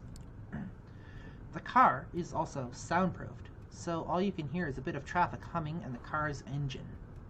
The driver doesn't say anything and seems focused on the road. I mean, I can't help but stare into that rearview mirror to just look at him. You check the door handle. Yeah, the door's locked all right. Damn The it. piece of dark glass separating you and the front of the car looks sturdy too, and there's nothing left to do but wait. God damn it. You didn't have time to think about it before, but you realize now that you're hungry? No, not exactly. It's not a rumbling stomach that grabs your attention. It's a need that starts somewhere in your abdomen and spreads to your chest, throat, and back of the head. Again. You'd try to extract some information out of the man behind the wheel, but you realize you'd prefer to bask in the afterglow of your last meal. You wouldn't have expected it, but you spend the rest of the trip lost in your thoughts, and a lot of them concern blood. Dustiest Spark, you look all you like. There is no puppy. Yeah, we kind of got lied to about the free candy as well, so. But like I said, And- from that look in the and mirror, food. I assume we are the candy. Mm-hmm. It takes you another 20 or so minutes to get to your destination. As the door opens, you try to get your bearings. You're still in New York, that much is certain. Queens, maybe. Wait, you know exactly where you are. A nice-looking two-story building has a logo you immediately recognize. Oh? It's the Art Hole, an avant-garde gallery. Used to hold that collection of bagged viscera and body parts, but you can't quite remember the guy's name. He's Brazilian, you think. Fabio? Something or other? Nebita says, is too, with the power of imagination. After me. No sudden movements, please. Yes, Daddy. You've never been inside. Not quite your style. But the place has quite the cult following. You keep racking your brain for more facts, hoping they'll help you with whatever you got into. Fuck. Two large men in suits flank the door to the gallery on both sides, and they give your companion a nod as you approach. Prompted by the stranger who guides you, you walk inside. The gallery is full, which is unusual at this hour to say the least. About 24 faces fill the showroom, and a number of waiters navigate the gathering, serving drinks. All of them are beneath the guests' attention. The visitors are well dressed for the most part, but it's unclear what they have gathered here for.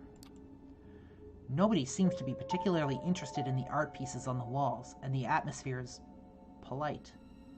Unnaturally so. Many guests turn to look at you and the stranger who brought you here. Their glances are varied. You see open contempt on a few faces and animated interest on others. Most of the eyes in the room calmly observe you, as if wishing to appraise your worth. I am the art piece. Finally. Why do I feel like I'm being judged like a piece of meat? I don't know.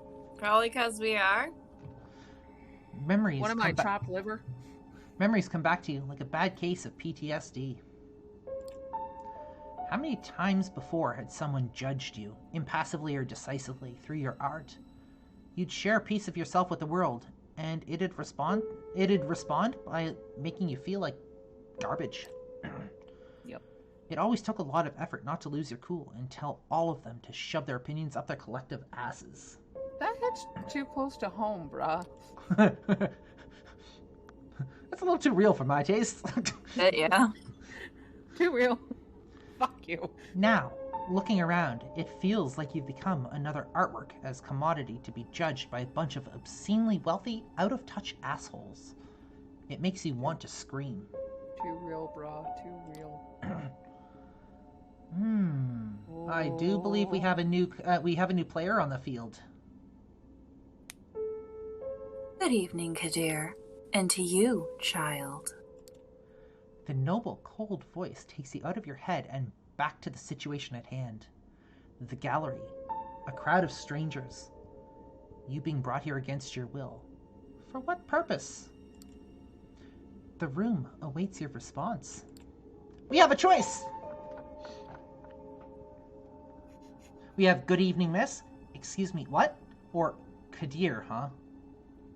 I was always told it's rude to respond with what, so we can't go with that one. Nope. Considering Vamp Daddy is Vamp Daddy, I'm tempted to go for the bottom one. Kadir, huh? I would too, but we're being addressed by somebody, and the Yeah. polite lady in me's like, "Good evening, miss." Let's not make people angry. Good evening, miss. You guys are always like erring on the side of caution here. Where's your sense of adventure?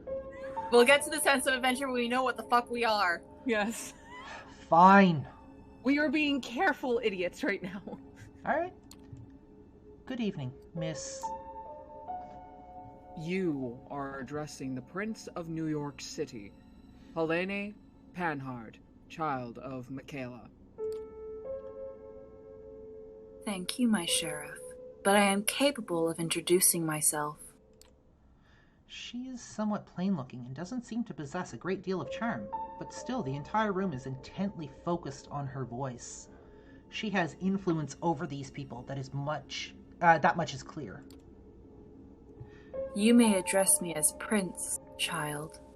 I realize your introduction into the unlife was abrupt, and I understand your sire left shortly after. The fucking dick!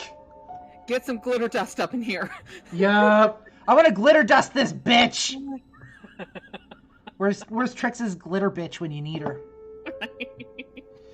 Oh, God.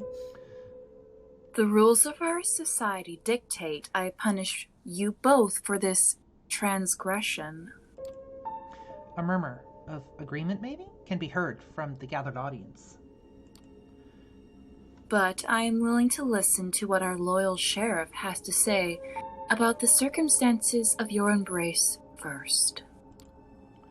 So we have three choices. I don't understand, remain silent, or my sire? Say my sire. Like, Crittershy, welcome on in. Hello, Crittershy. Welcome to the Idiot Book Nook, where we narrate visual novels in an attempt to make asses of ourselves on the internet.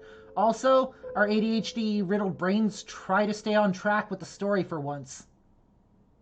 Try. The key word Try. of the day is try. Yep. So far we're gonna be, well, yeah, fuck it, we'll get into that afterwards. Speaking of ADHD brain sidetrack. I go with my sire. My sire? What the fuck is a Love it. sire? What Love the it. fuck That is kind of going content. on? Critter says, I love it, my kind of content. Ferret says, remain silent, I'd like to have a lawyer present before I answer any questions. And Dusty Spark says, it's hilarious and so fun. I'm glad we're providing entertainment for you this morning. Yes. Actually, Where's sire? let me quickly tab out for a sec because I forgot to mute my Facebook tab. Oh. So every time I get a notification on Facebook, it dings and it's annoying as fuck. So- You what? You have a curl. I have random curves. Just What are we choosing? I'd say my sire.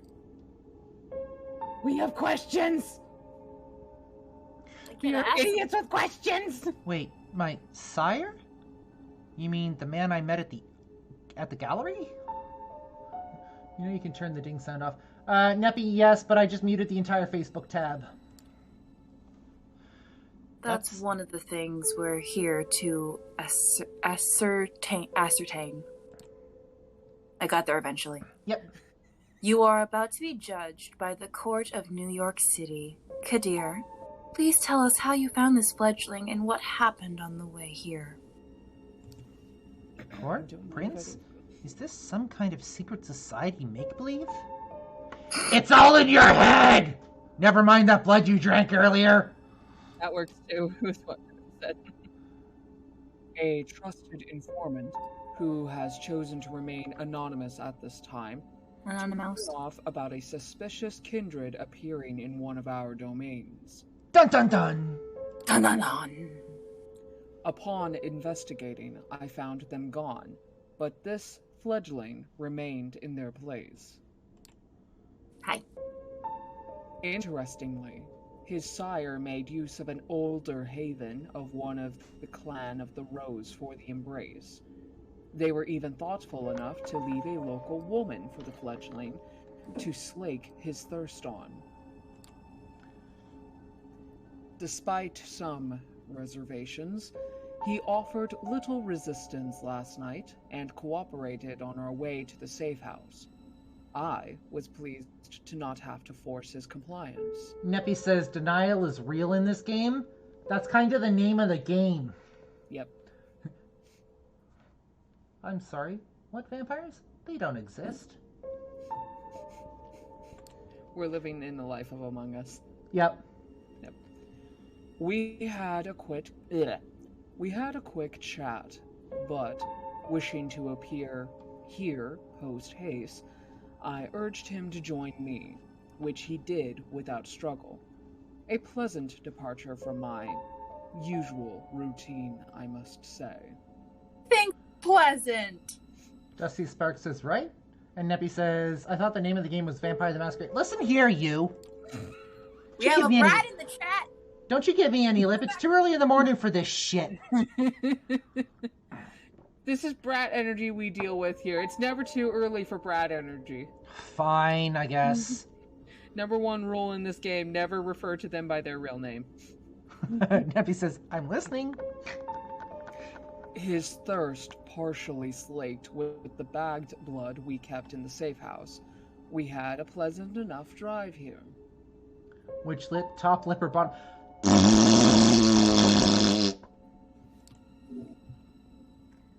The story ends with us arriving at Elysium tonight. What does this logic you bring to the table? All eyes are on you again. You take a special interest in one of the faces. It's a beautiful woman with curly, almost blood-red hair and a dress to match. You see her whispering to some bespectacled man with an absent-minded look on his face. Who is she, you wonder? It's Sophie. Sophie, it's Mom. It's Mom! It's Mom! Mom! Mom! Thank you, Kadir. I take note of this fledgling's behavior, and will take it into consideration later. Ya fucking dick! She turns her attention to you. First, there is the matter of your sire. The person who brought you where Kadir picked you up from last night. Who were they? Sire? Does it matter? A beautiful man. Let's be honest, it was a beautiful man. He was an angel of a man. Okay. He was So hot. Thought we were gonna get laid. He was Did beautiful. not. He was beautiful, charismatic, charming, dark hair, a sort of artistic mess. Had an accent I couldn't recognize. He took notice of my art, bought a piece, in fact. I want to meet him again. The last sentence came out almost involuntarily. You immediately feel ashamed, sounding like a sad puppy whimpering after their master. I mean, kind of? Kind of? Kind of. That's a But nice that's way of because putting it. there's been mind trickery afoot. We don't know that yet, but I know it.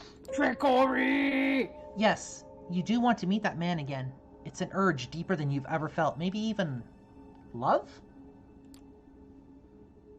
No, that's idiotic. No. I mean, we are three idiots. No, that's idiotic. Wow, is there an echo in here? He never Dusty even Spark, I mean... He never even introduced himself to you. He used you. That asshole just plain used you. For what? Gotta say. Oh god, is this like a toxic... This is like parallels for toxic relationships when you want the Yeah. person but you know they're bad for you? There's already been mentioned that this seems like an abusive relationship. Yep. Oh. Yeah. That being said, I gotta say, I'm loving the gay representation in the game. Mhm. Yes! It's nice.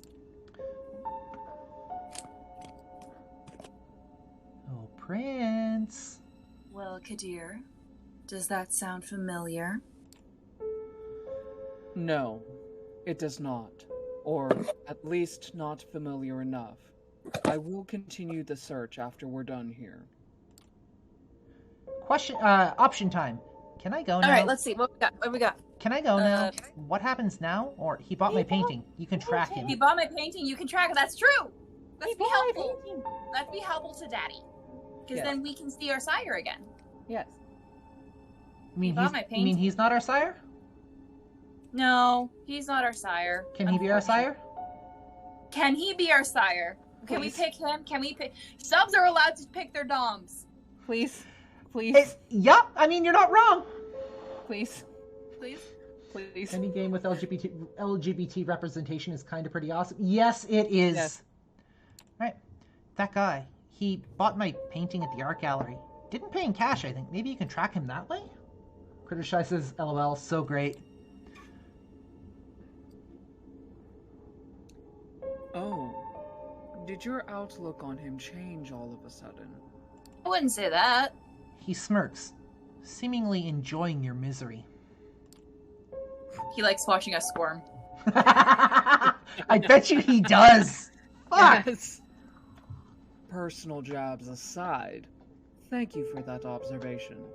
I will investigate this later. We still want to get paid for that painting, though. Yes.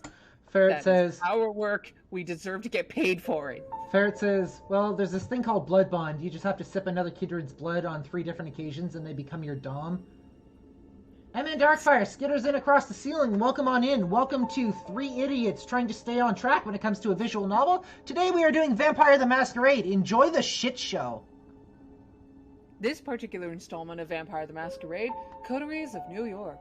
Yes. You by tea time. And we have like this Yes. massive list. We have like this list of visual novels, so this is going to be a thing. We'll get into that later, though. And we're in our pajamas, so... Yes. So Wednesday mornings. So when we do it, it'll be Wednesday mornings. Show up in your pajamas, grab your favorite drink, whether that's coffee or tea, make yourselves comfortable, and just tune in and listen to the shit show that we unleash on the internet. Morning shit show, everybody. Wednesday mornings at 9 a.m. Mountain Standard Time. Yep. Hold still. Kadir, you're up. What shall I do with the fledgling, my prince? What is your recommendation, my sheriff? I just asked you! You were going to say my sweet, weren't you? Yes. The traditions are clear. Thou shalt only sire another with the permission of thine elder. If thou createst another without thine elder's leave, both thou and thy progeny shall be slain. Dick! Dicks. But we're nice to you. We're being a good sub. I am ready to fulfill my duty. Stay your hand for a moment longer, Kadir. I wish to consult my counsel on this. Make sure everyone is in agreement. Darkfire says, hey, Lady Punit, ever wondered what would happen if you cast Animal Messenger on a polymorphed NPC?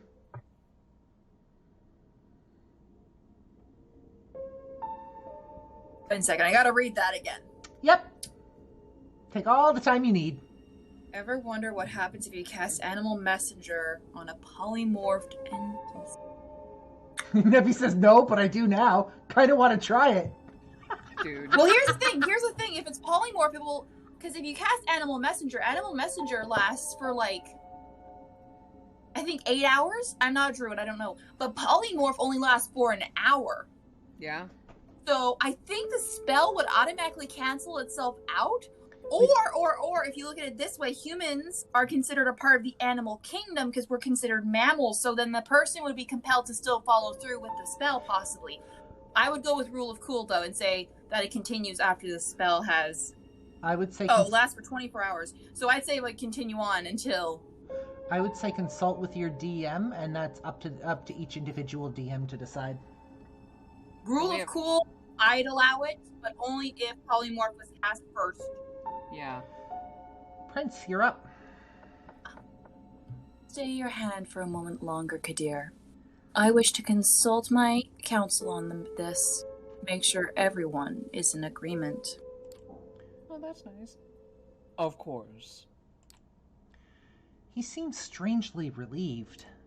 You relieved? You were just talking about calling me off earlier. He's a traditionalist. The prince leaves the main showroom, and a handful of people follow her out. Does seem like Polly would have to be cast first. You're about to ask this Kadir what all that talk of traditions and councils was when the red-haired woman approaches the two of you. Sophie. It's like Ben Ness for D&D. Sheriff. Okay. Oh, I can do be you want to be Sophie? I'll be so that way you don't have to keep bouncing between the sheriff. You're going to be the prince and Sophie? Yeah. Okay, so... I can try and make it different enough. Okay, so keep track of that. Keep track of your rolls for the game. Got it. Just gotta picture how Sophie would be, because I picture the sheriff's like this quiet, calm confidence. Darkfire says, I'd argue it okay, but what if you cast Animal Friendship on a wild-shaped druid? Wouldn't work, because the druid still keeps its intelligence. Yep. Yeah. Alright, Sophie, you're up. Alright. Just trying to picture how she would sound. Yep. Sheriff, I was wondering if I could have a word with the fledgling. Hi, Mom. Hi, Mom. 4. She lowers her voice in response. Come now, Kadir. We all know the verdict is going to be. Let me speak to them. You might not have to stain your hand tonight after all. Her words grab his attention. His face is hard to read. It's like several emotions are struggling for domination. Anger, sadness, hope, gratitude, and resolve. Is Sophie mommy? Yes, Sophie is mommy. Yes.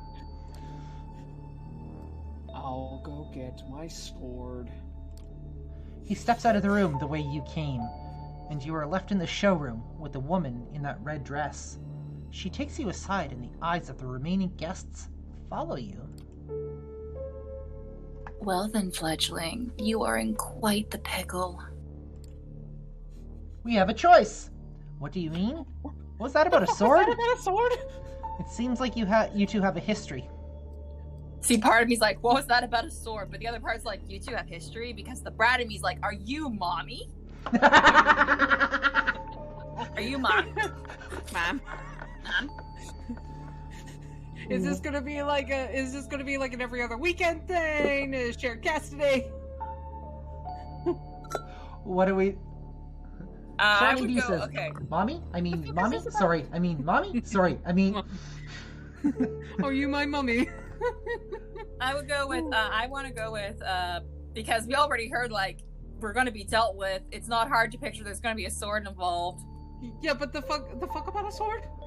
Why is there a That's sword being true. involved? What was that about a sword? I heard something about a sword. The fuck about a sword? Yeah. What is this medieval bullshit? So what are we picking? Sword! Is that about a sword? Cool. He says also, hello, this is really fun. Shawnee D, welcome in. Thank you for stopping by. I'm glad you're enjoying it. Yeah, it's a thing. Wait, did I hear that right? What did he say about a sword? Your hearing isn't... Sorry, I'm trying to really dip into, like, lust from Fullmetal Alchemist. Yep. Your hearing isn't faulty. We only have a short while before the prince hears her counsel out and Kadir returns here with his blade. So listen, please. Fuck. Last night, you became a vampire. Wait, what? Oh yes, I am well aware of how ridiculous that sounds. It's the reason why we are here. It's the reason why we... Oh wait, Sorry. It's the reason why we have these nice words for it. Kindred being embraced. Having a sire. The fact remains. The beings called vampires. You're looking at them. They're us. Nebby says, I did a what now? You did. You glance around. Some of the guests are still occasionally looking at you, commenting on you in hushed tones. Many of the patrons are pale, really pale, and most hold glasses of wine. No, Sure not wine. That's not the right thickness, and not the right color either. I mean, some wines are pretty fucking red. Let's be real. Yeah, like the ones that have cranberries in them. Yes. You're trying to come up with something sensible to say, but you're drawing a blank. Or like some cherry ale. Cherry Robitussin. Yes! Cherry Robitussin! It makes a morbid kind of sense. You drank blood last night, there's no denying it, and your breathing has not returned, and your heart remains still. There's the literal meaning to be still my heart now. You got this whole beat going over there, like, I'm just fucking grooving along with it. A vampire. So real quick, Paulina, you wanna know a cool little trick? Sure. Suck up some of the hot water into the honey thing. And then shake it. Two voices in your head start battling for supremacy. One of them slowly begins to put everything that happened since yesterday together, coming to a conclusion that no matter how insane it might seem, nothing but what she's saying makes sense. The other voice just keeps saying, "What the fuck? What the fuck?" on repeat. Fuck, fuck, fuck, fuck, fuck, fuck, fuck, fuck, fuck, fuck, fuck, fuck, fuck, fuck, fuck, fuck, fuck, fuck. Sophie! Sophie's Sorry. making tea. God damn it, Sophie! Get your ass back in here! You're surprised. This is often how it plays out by design. Kadir deliberately keeping you in the dark and all.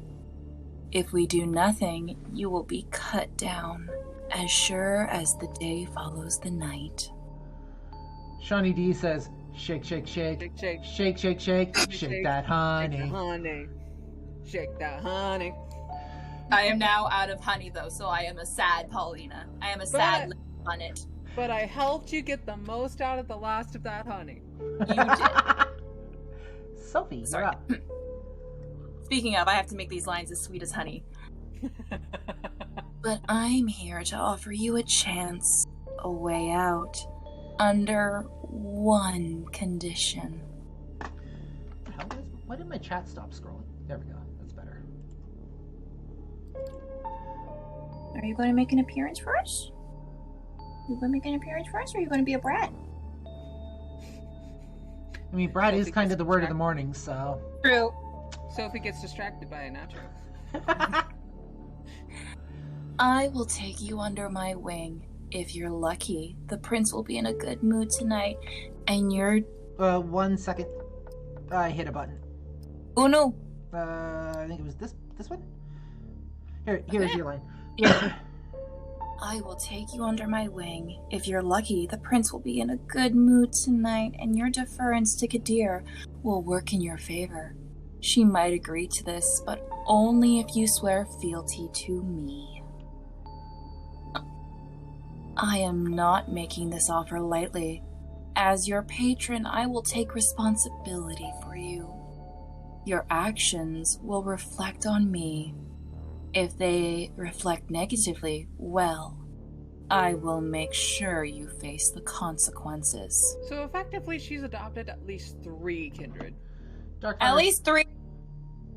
Darkfire says, if you were to polymorph and cast Animal Messenger, they'd be sent just over 2 miles away, which can be good for a battle circumstance to get rid of someone. But if you cast True Polymorph and Animal Messenger, there's nothing to say that the first couple of days, exhaustion, and then unconsciousness resulting in basic instant death for the NPC. Shawnee D.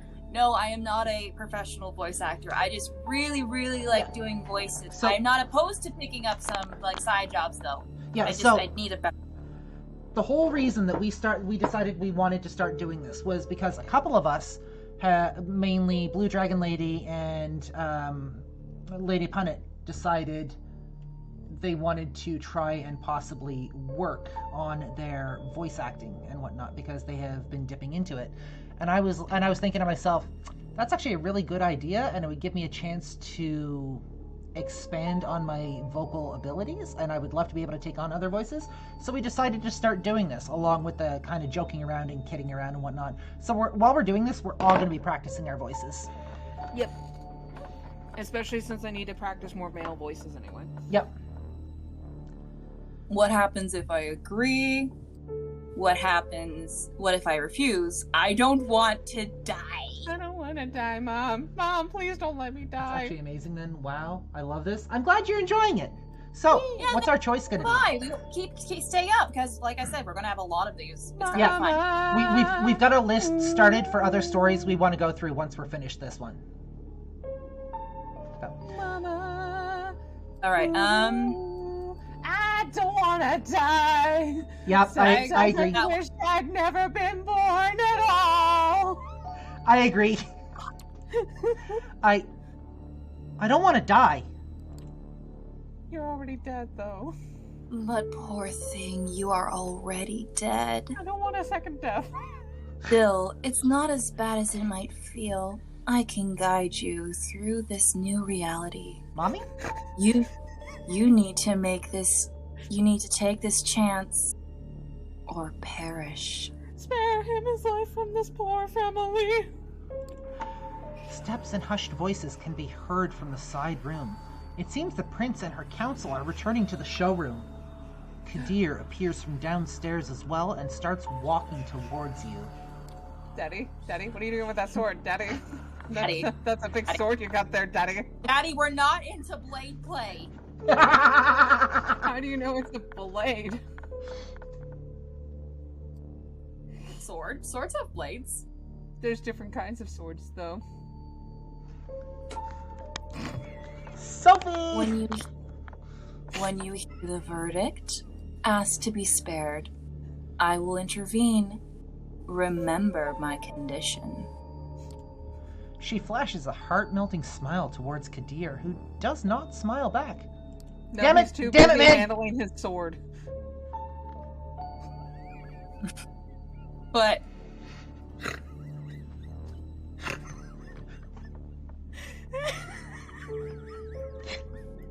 what? The sheriff's...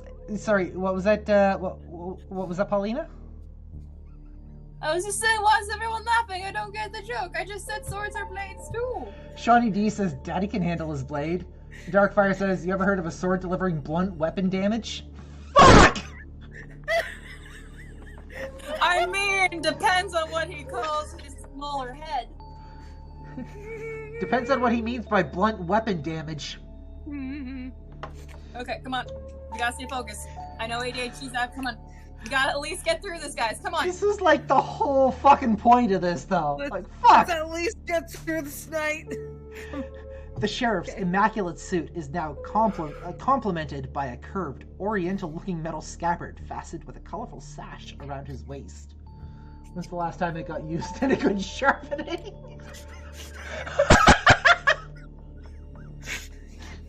It would look vaguely ridiculous if it wasn't surprisingly intimidating, first and foremost. Oh dear God! My brain cannot stop making a certain image. I can't. Right, one second. I have a solution. Just remember, nothing that gets me a Twitch violation, please. I do not need to be tossed off of Twitch. Oh, I'm trying. There's a kitty. Kitty, this helps. Thank you. Cat. Kadir takes his place next to you and observes as the prince takes center stage again. Prince! Okay, wait, hold on. Loyal kindred of New York City Camarilla gather here tonight. I have made my decision regarding this fledgling. She briefly addresses you. I want you to know that this was not an easy decision to make. For your part, you have not done anything to earn our ire. I do not feel a genuine sorrow for what must be done. Oh, wait, no. I do feel a genuine sorrow for what must be done. We are all keenly aware. Stop poking my ass! She says to Kadir. Come on, guys! He's like, come on, let me kill. Let me do my job. Alright, sorry. I'm trying to go into like my inner mom mode. Yeah. My mom was a principal, so I'm trying to go into that. I'm using the mom principal voice. Okay.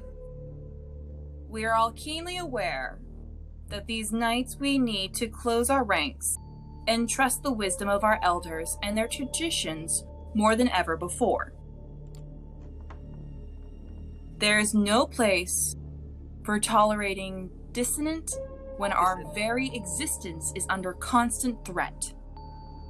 Although I acknowledge some of my council divergent opinions on this, She takes a look specifically at one of the people who left the room before.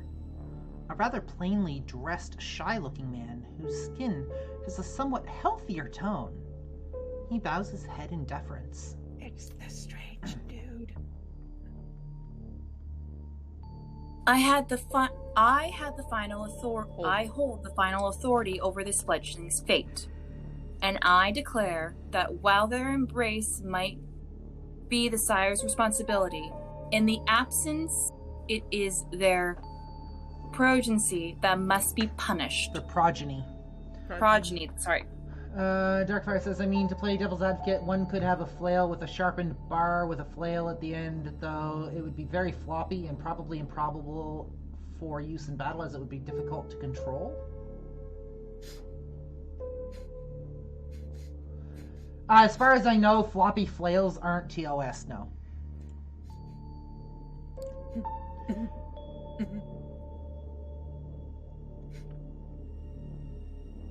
The sentence is final death, to be resolved presently. Kadir? Dad, no! Shawnee D says, only if used correctly. Ooh, I like the shing. You hear a scraping sound and see that the sheriff has unsheathed his curved sword. So it's curved. Does that mean it's a scimitar?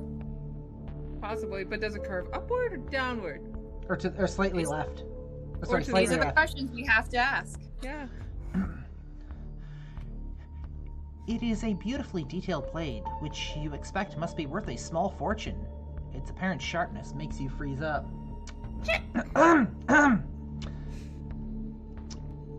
So what you're saying is he's stud material.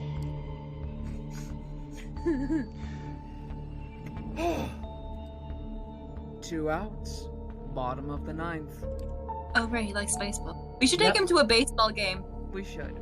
His quiet mumble is audible to nobody but you. As his eyes meet yours, you note just a hint of sadness in his countenance, one that quickly vanishes to give way to grim determination. Dad. Yeah, and he's out to bat. Why did you think of a horse when you said stud? Probably because that's where the term first came from, wasn't it? Yeah. I think so, yeah. Yeah, horses were originally called studs, like, because if they were, like, really, really good horses, you say, oh yeah, that horse is a stud, it's like a good breeder. I'm watching a lecture for bio class and there's a bird whose beak looks like Mrs. Incredible. God damn it! Also, Why are you watching this while in class? So, I'm a university student. I get why you're watching this while you're in class. That being said, don't fail any tests on account of us. We take no responsibility for that.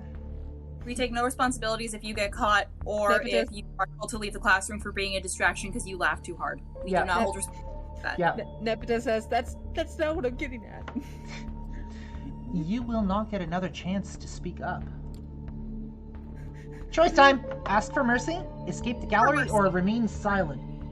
Ask for mercy. We're not fast. We are not fast. We are an artist. We are not fast. We didn't deserve this! I'm not in Excuse class. you. I'm not in class, it's an outside lecture. That's fair. Just be aware that we understand, but at the same time, we get Like, that if this falls on schooling an exam day, Yeah, like, if this day falls on exam day, go to your exam. Yeah. Just watch the VOD later. Focus on school for Yeah. exams. Oh, yes, the one in the middle here. Yes, I am Blue Dragon Lady. But yes, ask for mercy. We didn't do shit, Ron! It's not our fault that we are here! I can get We behind got that. paid for our art and possibly a good time that we cannot remember. Yes. For mercy. You make your choice. I don't want to die! Spare me, please! Sophie? Prince. Oh, great. Lust. You had an Prince. exam last week. It's fine, it's fine. Okay. Just want to make If sure we're I covering may- our bases here. Yeah. Prince, if I may ask you to stay the sheriff's hand for a little while longer. He's quite happy right now. Kadir looks at the prince, awaiting her response. The sword is still hanging above you, threatening to fall at a moment's notice. It's the sword of Damocles, literally. Yeah. Actually, that makes more sense than I think I realize.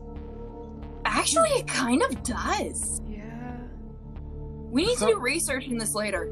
That Sure would be a to- fun some- segment, researching things from this game to see Somebody- if there's like references. Somebody take note. Vampire the Masquerade, Kadir's sword equals Sword of Damocles, and we'll take a look into that later. If someone could clip this, that would be great. Thank you. I'm doing a master's degree, working on grading a student's paper right now. Everyone is failing, so sad. I'm sorry to hear that, but congratulations on your master's degree. At some point, I aim to go for a master's degree, but right now I'm waiting to hear back about the JET program, which will put me teaching English in Japan for a year or two. So, Yay! Prince. Is there something you'd like to say, Miss Langley? Yes, if I may. Nice! At first, the prince looks somewhat annoyed at the distraction, but she stays quiet for a while, measuring the mood in the room. The bored elites suddenly look at you with aroused interest, some of them dismayed at not seeing the bloodshed, but all intrigued by the unexpected twist. The prince nods. Well, let's hear it. Sophie takes a few steps forward. All eyes on her now, but Kadir's heavy hand on your shoulder makes it clear you won't take advantage of the distraction. Yes, Daddy. My prince. Well, the traditions are clear. I believe that proper context should be observed in addition to the letter of our laws. Aren't this so sad as extreme sarcasm? I don't know. Inflection and tone are hard to discern through text. Speaking as a communications major.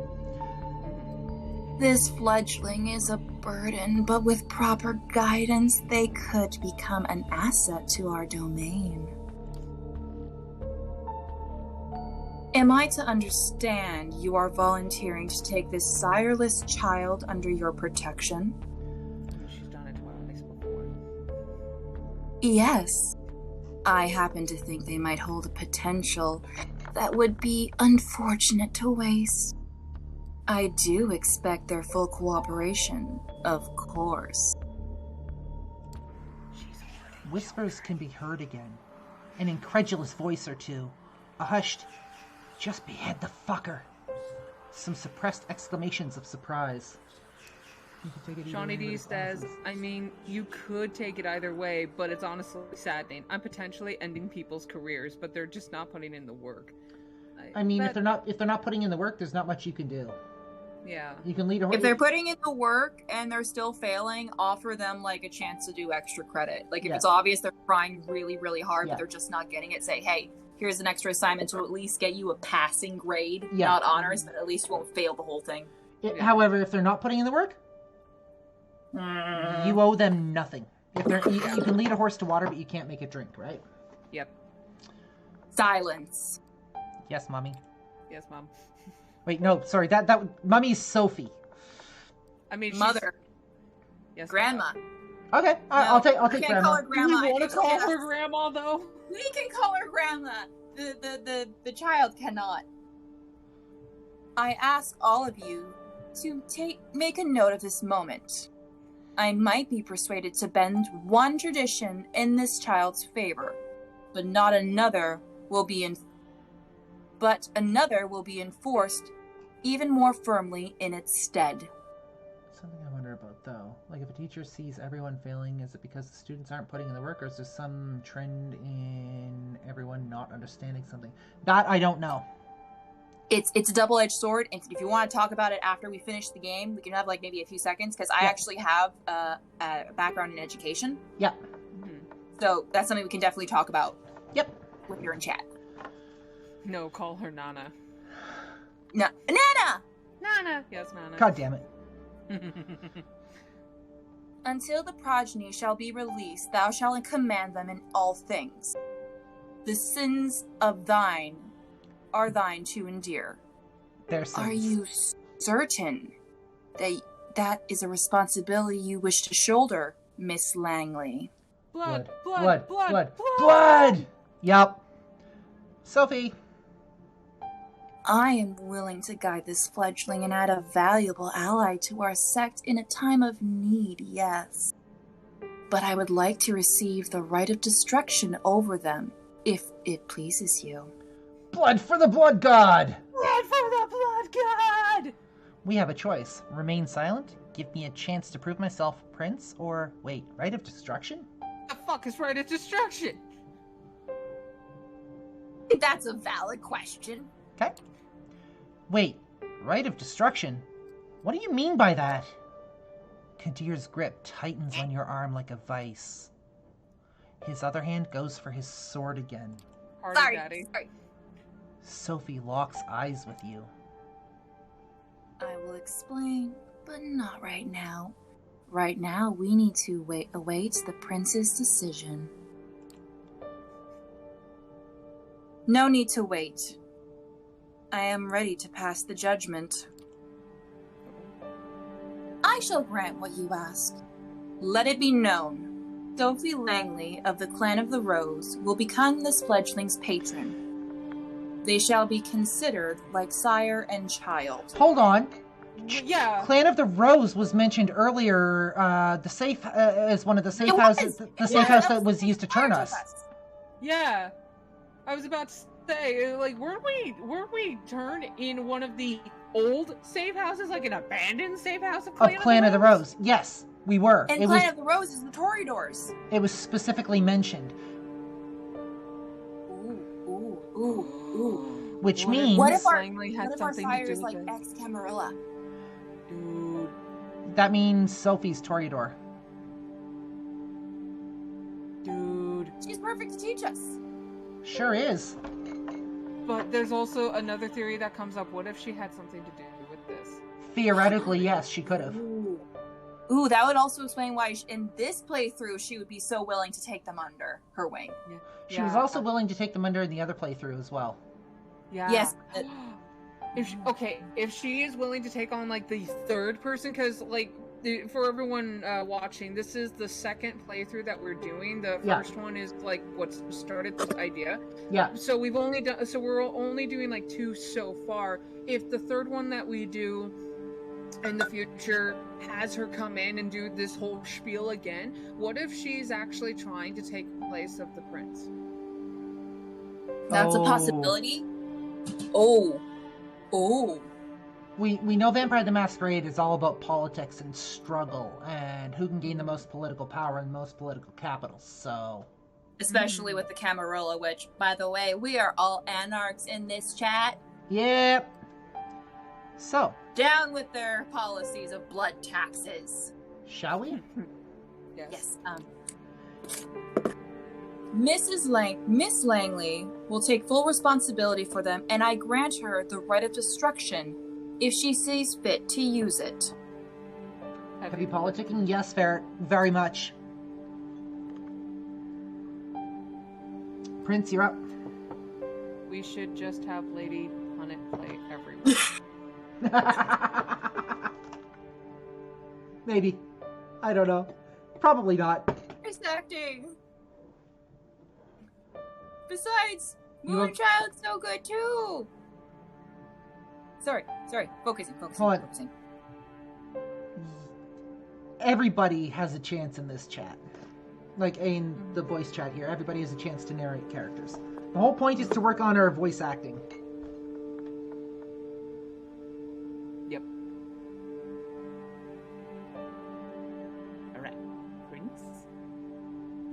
Let my intentions be clear, however. If I am to turn a blind eye to one of our most important traditions on this occasion, I expect it to be beneficial to the Camarilla. Substantially so. I hope you find this verdict satisfactory, Miss Langley. Of course, Prince. Thank you. Very well. She turns to you.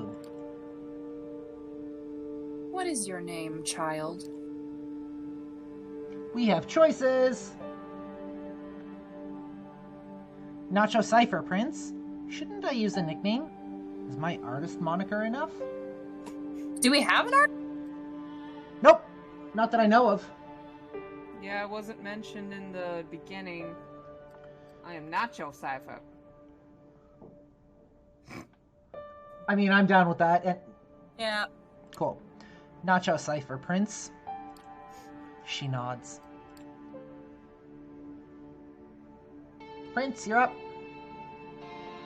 Welcome to the Camarilla, Nacho Cypher. Nacho Minion. Now, this evening proved to be even more eventful than I anticipated. But with the fledglings' fate decided, I believe our meeting here can conclude. Ferret says, Nacho Minion. Thank you all for appearing on such short notice. Give my regards to those who couldn't make it. Kadir, a moment of your time before I let you return to your duties. Of course, Prince. He shoots you a side glance that doesn't leave much space for interpretation. You will be watched. You will be judged. And if need be, you will be punished. Yes, please. The two of them leave the gallery. Should have Nacho play someone? God damn it. We should. He can meow. Sophie, you are up. Now, Nacho Cypher, I think we've both already managed to significantly improve each other's evening. But let's keep the ball rolling, shall we? I think we should have a toast to a new fruitful partnership. She raises her hand at one of the well-dressed concierges, who have now reappeared in the showroom to refill the guests' glasses. The conventionally handsome man approaches with a carafe of red liquid. He pours it into two tall glasses. It's blood again. That much is clear. You're in two minds about drinking it, but the memory of last night's hunger makes you wince. And you take a tentative sip. Nacho, Mom? You expected the same blandness you tasted a few hours ago, but this one you can actually savor. It's smoky and warm, making you think of a cozy cabin in the woods. It does strike you as a strange image for your mind to jump to when drinking human blood, but it is what it is. You've never tasted anything like it. Question. Yes. I'm thinking, just so that way, because I noticed you and I are doing a lot of lines, maybe we should have Blue play Cypher. So like whenever the main character's lines come up, that way she can voice it, so that way she can also practice masculine voices with him. Works. Because he also appears to be masculine presenting. Works. So that way you're not doing like the narrating. Because the narrator has the most lines. Yeah. The only reason I took over the main character was because we were doing it in the last playthrough and nobody said anything otherwise. But if you want to take over Nacho's lines, you're more than welcome to. Okay. Okay. Sweet. So, Sophie, you're up. Do you like it? I think NYC caterers have very bourgeois ideas about what good blood should taste like. Apologies, you must have so many questions. While we're here on topic, perhaps we should start with those related to substance. Sustenance. Sustenance, substance. Same. We have a choice. How much do I have to drink? Where do you get blood? Or does the taste of blood matter? How much do I need to survive? Do I need to drink a pack a day? Is it like, can I drink it every 2 days? Or is it like, I need to have it every hour? Is Do like I medication? need to strain a body each night? Yeah. You know what? That's a valid question. I feel this hunger constantly. How much do I have to drink to make it go away? The sad reality is it will never go away. No matter how much you drink, you will always be tempted to have more. Unless you consume someone wholly to the last drop, paying for temporary relief with their life. But this is a one-way road to losing your humanity. Best start by just taking a single sip from a vessel. Be prudent. Hot, fresh blood will always be more satisfying than most anything they serve in a fancy glass.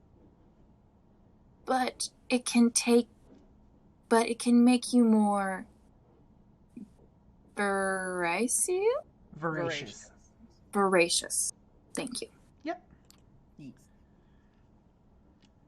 As to how much you should have, it depends. If you're frugal, you can survive many nights without a single drink. But it's risky and will tempt the beast that is part of our curse. Tomorrow, I shall take you hunting and we will explore this topic further. The blood you're having tonight should be enough to keep you happy for now. Choice time. On a date? Choice time. You mentioned a beast? About our sire-child relationship, or That's a good- What do you mean by hunting? About this relationship we're about to have. Yeah, about this relationship. So what are the safe words? What are the hard no's? What Do I go with dad on weekends? Ferret says, so your hunger can be satisfied for a while by draining someone completely, but you lose self-control. And Darkfire says, macho nacho. Macho, macho, nacho. So we want to know about the relationship? I want to know about this relationship. Like, is it actually of mother and child? Because we don't know if Nacho Cypher already has parents. We know about the sister, which we kind of made the mistake of talking about. Yeah. Blue Dragon Lady, what do you think? Yeah, because it's like, are you asking me out on a date when I just fucking died and you almost tried to get me killed anyway? A second death? Darkfire says blood play is a must, apparently. Apparently. I need to know the don't details. play with your food. I'm good to know about the relationship as well, so. Yeah, let's find out. Oh, sorry, go ahead. The prince mentioned something about you and me being like sire and child? What does that mean? Prince Panhard, spared you on the condition that I take responsibility for you. Normally, a sire and child are close.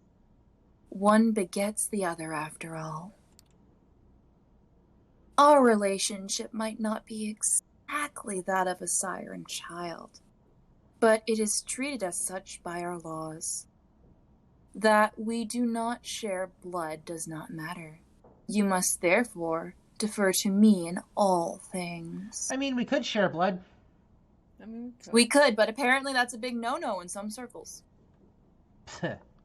I don't wish to use the right of destruction that the prince granted me, so I will appreciate it if you don't give me a reason to.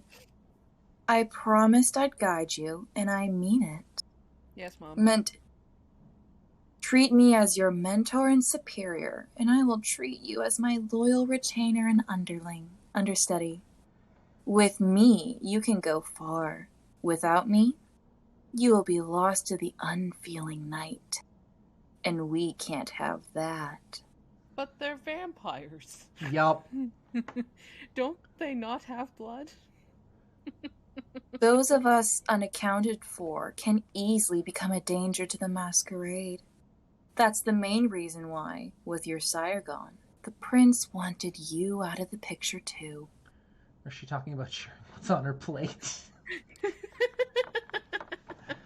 The concierge returns, asks for permission to intrude, which Sophie gives with a polite smile and leans in to whisper in her ear. You note that the gallery is now almost empty. Oh shit, where did everyone go? I'm being told that the gallery is about to be closed, but we still have quite a lot to discuss. We'll go to one of my apartments. My jalopy is waiting downstairs. Come. Another fancy car ride. The smile she puts on makes you remember last night's encounter in the showroom. A similar eagerness to spend time with this person overtakes you momentarily, and you follow her outside. Yes, mama. Your Yes, mama. sixth sense tells you she's an artistic soul, too, and you unwittingly start projecting good qualities onto her. Oh. Sophie leads you to a luxurious silver Rolls Royce and invites you to sit in the back. She calls a Rolls Royce a jalopy? What the fuck? I don't know. Well, maybe she has nicer cars. Maybe. Than a Rolls Royce? I don't know. Maybe she has a Lamborghini. Rolls Royce is like one of the pinnacles of fancy cars. See, I don't know these things. I don't know cars. Me Sure would be neither. sure would be nice of her to share blood, but apparently that's off the table. Yup. The chauffeur, a broad-shouldered, clean-shaven, middle-aged guy, starts driving immediately. Sophie, Mom. Where did we leave off? I believe I started telling you a bit about our customs. You did. You've heard the prince refer to our traditions. Kinda. The chief among them is the masquerade. The fuck? As you might have gathered from assembling at a niche gallery after closing time, our comings, goings, and doings tend to be somewhat secretive. Yeah. You don't say. Yeah, that's kind of obvious. Thank you, Madam Obvious. We do not advertise our existence. We allow myths and modern fiction to morph and muddle the facts, so that the vast majority of kind, we remain bedtime stories and pop culture icons. Well, someone slipped through the cracks there, and someone fucked up somewhere. Yep. Is that one... So, say, is that one television show about a vampire angel still popular? Buffy reference! Buffy reference. Buffy reference. You shake your head in confusion. She shrugs and continues talking, looking a little bit more dejected than before. You want to remember Rolls Royce's fancy car? I think rolls of money. Rolls Royce costs Royce rolls. God damn it! Our clandestine ways help us remain safe, allow us to explore away the occasional trip up to the rational minds of the 21st century humanity, and dictate much of our interactions with mortals. What's the risk? Is your driver a vampire too, or is there anything the movies get right? Oh. Is there anything the movies get right? That'd be a good question. I would want to know. Yeah, like, I kind of want to feel like I may have a little bit of knowledge already. Please, I need to feel better about myself in this situation. Okay. There has to be some stuff that the books or movies got right, or is it all just vampire propaganda? There's a kernel of truth in every myth. Those concerning kindred are no exception. There are mortals who sift through and manage to separate the facts, though it doesn't happen thanks to Hollywood. For one, sunlight burns us. That's why we rest during the day. You felt it. More like being dead than being dormant, isn't it? But we have no choice. We are night dwellers, but day sleepers. Some more folk-related threats are just legends, or occasionally a minor nuisance. Garlic, running water. Even religious symbols don't repel us unless the wielder is uniquely pure and godly. Which Diggs. isn't anymore. And the Pope? I don't think even the Pope. Pope Goddamn. France seems like a wholesome dude. God damn it. They hated him because he told the truth. Sophie, you're up. Aches through the heart, though, that's something to avoid. They do not destroy, but they do paralyze, which, under the right circumstances, can often be the same thing. Fair. There's a reason to have somebody like my trusted driver, Gregory. Making sure you're safe when you drift away. We have many enemies, and they often know their advantage lies with the daylight. That's fair. So, it's vampires versus humans? So, it's good to keep human friends? Do vampires watch each other's backs? So it's good to keep human friends, because that way we can bring our sister back. Yes, please. I want sister safe. Let me keep my sister safe, damn it! Am I right in thinking that having a human friend or two is necessary then? Or at least useful? Moderation. And best if they don't know your true nature. Also, I would say that subordinates are useful, but friends? I haven't had one of those for many years now. Darkfire says Groot, probably. Now I want to see Groot versus Morbius. Sophie, you're up.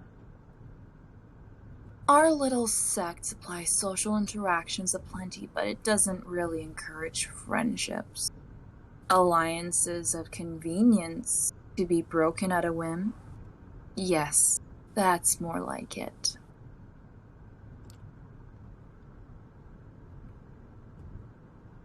Long-term solidarity does occur in the Camarilla, but we are a very politicalized organization by necessity.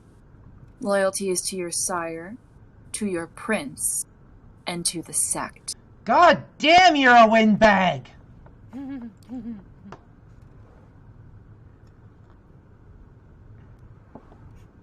You're up, Sophie. Friends must remain a distant priority at best for us to maintain the masquerade and thrive as the years pass.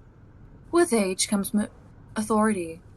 With it comes influence and power, if you wish to reach for them. Basically how the rest of the world was running back in the 50s. She seems to be lost in thought and falls silent for a while, leaving you to ponder all the things that you've learned tonight.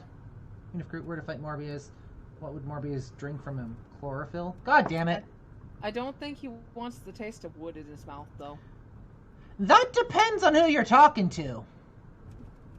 Yes. It still feels absolutely unreal, but as piece after piece of knowledge falls into place, the image becomes almost like an entirely logical jigsaw puzzle. Whatever you wouldn't believe on your own, you've witnessed. Many questions swarm your thoughts, but the one you keep returning to is what your place in this new reality should be. The car stops, and you're in the city, in front of an old but well-renovated apartment building. We're here. Would you like to see your lodgings? Yes, please. So, my own apartment? Neat. Is there another parking lot room? Or what if I want to sleep in my home? Is it another parking lot room? Yeah, I don't want to be in another dungeon. I want a nice bed. Fair. Please, a nice bed. Is it another drab safe room in an underground parking lot? For my safety and all that? Don't be ridiculous. You're not a sireless fledgling in Kadir's stern grasp anymore. And even he wouldn't hold you there any longer than necessarily, I think. Come upstairs. You think? You mean you're not entirely sure, madam? I don't know. I don't I mind thought being... you were divorced from him. I don't know. I don't mind being in Kadir's dungeon. So long as there's aftercare. Please. Darkfire says me when playing D&D. She leads you through a small hall with a night guard who greets Ms. Langley with a good evening. And you take the stairs up to the second floor. Sophie opens the door to room 209. Yeah, I don't want to be in another dungeon. I want to be in a nice bed, please. Please, Mom. Inside are all the amenities you could expect from a modern apartment, and some you wouldn't have deemed necessary just the previous night, including thick blinds on the windows. The back room has a comfortable-looking bed and a thick steel door with several sturdy-looking locks, but no windows. Well, how do you like it? This is great, thank you. What? Can I choose another? Not bad. Could use some redecorating. This is nice. This is great. Thank you. Thank you for... This is so much nicer than last night. To be fair, I'm partial for the redecorating, but I'm also an asshole, so... Yeah. I mean, we're a Toreador, so... If it's an option... There's also, like, that whole sense of, like, blatantly kind of being manipulated, because we were put in a really shitty place last night. Now we're being put in something a lot nicer. So so it does seem like there's some manipulation going on over here. Sure does. Gaslighting. So are we going with it's great? Yeah, sure. Yeah. Okay. This is great. Thank you. Sophie, you're up. I'm glad. Make yourself at home. Tomorrow I will take you hunting and discuss the blood in more detail. I'll let you get comfortable. The keys are under the television set. I'll come pick you up tomorrow night. Use the back room for rest. You can lock the doors, just in case. It stings a bit when she leaves, like the room suddenly became a few shades dimmer. You inspect the kitchen, hoping to find something to drink. Nothing. No regular food, either. Feels strange that Kadir could be a more thoughtful host than your new sire, even if only in that respect. You briefly wonder if the sheriff might have a hidden side. He's a soft dad on the He is a soft dad. With nothing left to do, you lie on the couch with the TV playing in the background for company. Columbo reruns. Kojak reruns. Ew. The President of the United States got himself into serious trouble again. What Not else surprised. new? The President of the United States got himself out of trouble again. Pundits start yelling over each other about things that seemed a little bit less insignificant just 2 days ago. It leaves a sting when she bit. Right? You start drifting off, reflecting about another night of confusing conversations and worldview-shattering revelations. How many more before you finally understand what happened to you and what you're supposed to do now? You keep coming back to the life you left behind, the people you should contact, and the things you want to pick up from your apartment. You wonder when you'll have a chance for either. As you start to feel the same tiredness that made you drift into a cold sleep last night, you settle in the back room. The bed is comforting. The lack of windows, less so. I don't care. I have a comfy bed. It's a purple. You leave the light bulb on. Looking at it, you realize it's the closest you'll ever come to staring at the sun on a breezy summer day again, and a wave of melancholy overwhelms you. It's fine. I'm in the purple. A few minutes later, your consciousness fades and you take the plunge into the darkness again, sinking, sinking, sinking, Blissful and void. sinking. So we now have a choice. We have about 25 minutes until we have to go. We can either just sit and chat about what we've gone through today, we can continue going with the story, or we can cut it off here. What do you guys think? I think we should not continue the story. Okay. Simply so that way we're not, like, leaving on, like, a point that doesn't seem like a good point to end on. Okay. Yeah. So I'm going to save, and we're going to sit here and we're going to chat. Yeah. I'm going to the let's bathroom real hang out quick. with our viewers. So let's interact with our viewers a bit. That was the first 2 nights of us as a brand new fledgling. This is Vampire the Masquerade, Coteries of New York, as you're well aware, as it says kind of down there on the bottom of the screen. Yep. Also, Shadows of New York, is that, like, available now, or is that available for, like, pre-order? Let me go take a look at my Steam, because I think it's actually on my wish list. Mhm. So give me 1 second.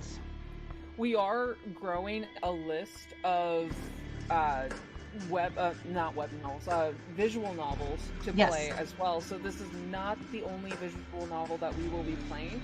So if anybody has suggestions, that'd be great. Yeah. Should we post on one of our social medias what the list is, or? We don't have a social media for us. I mean, we theoretically could make something, I suppose. I don't. For right now, let's just use our individual social media, and if we grow enough, maybe we can make up social media for this. Yeah. In the meantime, we can just list off the list that we have already. Yeah. So give me 1 sec. Dusty Spark says, "'Twas fun lurking, Dustiest. Thank you for stopping by. I hope you enjoyed." Just before we start breaking off and doing our own thing for the day, we're planning to do this right now every Wednesday because some of us because at least one of us works on Wednesday. It might not always be the same length, but we're going to try and get at least an hour or 2 in. Every Wednesday, 9 a.m. Mountain Time. And then once we finish Coteries of New York, we're going to be moving on to our next story.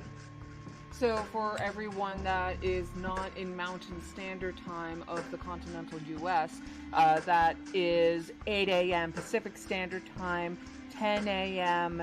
Central Standard Time, 11 a.m. Eastern Standard Time, and unfortunately, I'm not entirely sure for those outside of the continental U.S. Over across the pond. 1 second, I can tell you. I know a really sad one if you're down for that. Drop it, and we can look at adding it to our list. Mm-hmm. Well, right now it is currently 6:40 p.m. in London. Yeah. Okay. So Vampire the Masquerade: Shadows of New York is $14.49 on Steam, but I'm from Canada, so it's going to be less in the United States. Just keep that in mind. If you guys are enjoying this and you want to... I'm just going to throw this out there. I'm not saying you have to, but if you want to donate stories to us, you are more than welcome to, and we can go through and we can see if it's a decent one that we're willing to do, and we can look at adding it to our list. And if you guys decide to, just make sure that it's not going to be something that's going to get us kicked off of Twitch. Yeah, no porno. Yeah, we are aware that there are a lot of adults, like super adult, visual novels out there. Yeah. Basically what'll happen is if you donate an adult one, for reading on stream, and we find out that it's got that overly adult content to it, we're just going to ignore it. Yeah. Ever heard of the sad story of Emmeline Burns? It's free to play. It's not RPG, but it's a visual novel. I have not. I have not. We can check that out at least. I'm going to go add that to our list here. Give me 1 second. Have we said what's on the list so far? Not yet. yet. Just give me 1 second. Oh, so this is mainly for visual novels. Some RPGs will obviously slip through the cracks. Yes. Like, for example, I really think these guys would enjoy Boyfriend Dungeon, which is a dungeon crawler visual novel, basically. That'd be fun. So, who wants to go through our list of potentials that we have that we need to go through and take a look at? I can do it if you guys want. Yes. Cool, go for it. Alright, so far we have Hatoful Boyfriend, Root Letter, Doki Doki Literature Club, Danganronpa, any of them. Long Live the Queen, Dream Daddy, Vampire the Masquerade, Shadows of New York is on our wish list, and we just added Emmeline Burns. Yeah. So that's what we've got on the list so far. We're always open to suggestions. Again, drop it in the chat. Creators Evie Hime. She does some really good visual novel stories. It's LGBT story, just putting that out there. Ooh. Okay, so I'm going to actually make a note of that. I would like to also say that Boyfriend Dungeon also has themes of LGBTQ+. Like, you can pick to have they, them pronouns. And there's they, thems you can romance. Nice. So I guess at this point, how did you guys feel about today? How did you two feel about today? I enjoyed today. Did you? I had fun. Okay. Glad to hear that. Again, it's more of just kind of blow off steam, you know, fool around while practicing kind of voices, I guess. How did our chat feel today? I know you guys were pretty animated there for a while, so. I'm surprised we actually did get a lot of interaction, considering this is our first time. Yeah, this is so I've actually been off streaming for like several months. I haven't really been on Twitch for several months other than D&D, every other Sunday. So I'm surprised we had as many people show up today as we did, and we had as much interaction, which I fucking love it, and you guys are welcome to tune in anytime. But how did our chat feel? Paulina, show them Mrs. Incredible Bird. What is Mrs. Incredible Bird? I don't know. I think, okay, yeah, he sent me a thing. During, 1 second. Yep. I will send it to our group thing. Group chat. That's through the Discord. You all did great. It was much fun. Critter Shy, I'm glad you enjoyed yourself. Thank you. What? That's a stork? Apparently. It's a bird. I'm guessing that's the bird they meant. It is a bird. I guess, I mean, I get it because, like, of the color of the beak and how it's, like, patterned. Yeah. Mm-hmm. Yeah, So, it's a bird. with that being said, every Wednesday, 9 a.m. Mountain Time, you're welcome to tune in. Some streams might not be as long, some streams might be longer, depends on what our work schedule's like. Sorry I wasn't very active in chat, but I have a full house. Yeah, no, Critter, I get it. Like, I know you IRL, so I get it. Thank you for coming in. Oh. Yeah. Do either of you have somebody that you wish to raid? I mean, if my boyfriend was here right now doing his stream, because he does teaching games of Go or just chill streams of Go, yep, then I would say raid him. Boy, he's at work right now until 2 p.m. Mountain Standard Time too. Okay. I don't know many Twitch streamers. I'm gonna be overhauling my Twitch panels, so I'm gonna be reworking those at some point. Give Nacho boops for me, and Nugget. And Nugget. I will make sure to give them boops. Let's see, who's online this time of the day? That's the better question. There's Captain Quail. What's Duravity playing? Let's go take a look at Duravity. Nacholine Dynamite? Nacholian Dynamite? I don't know. I don't know how you pronounce that! Are there any people playing, like, vampire-related games? Like, I know they're not really right now. Let me go take a look. Like, maybe someone playing Vampire? Vampire? Yeah, Vampire. Let's go take a look at the Vampire category. There are a few people playing.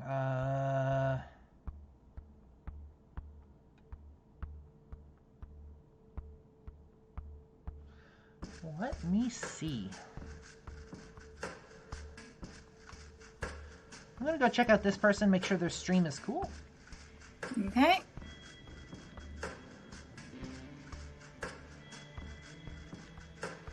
If it'll load.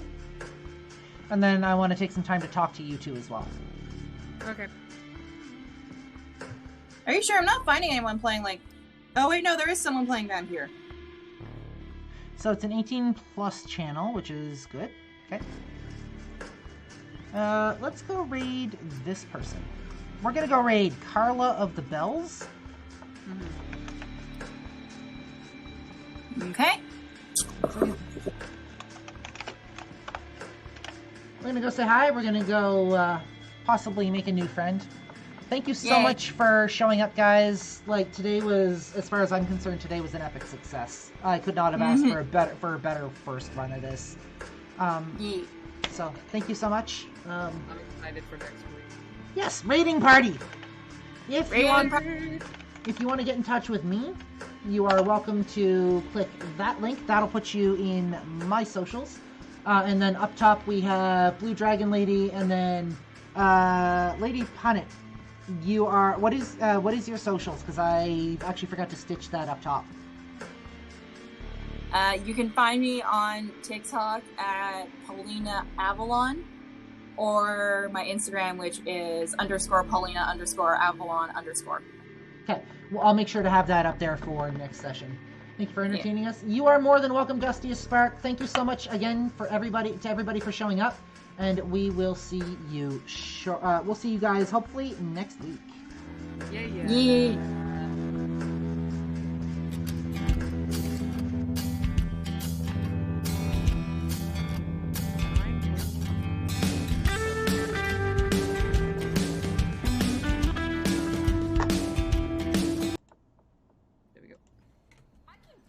Wait for it.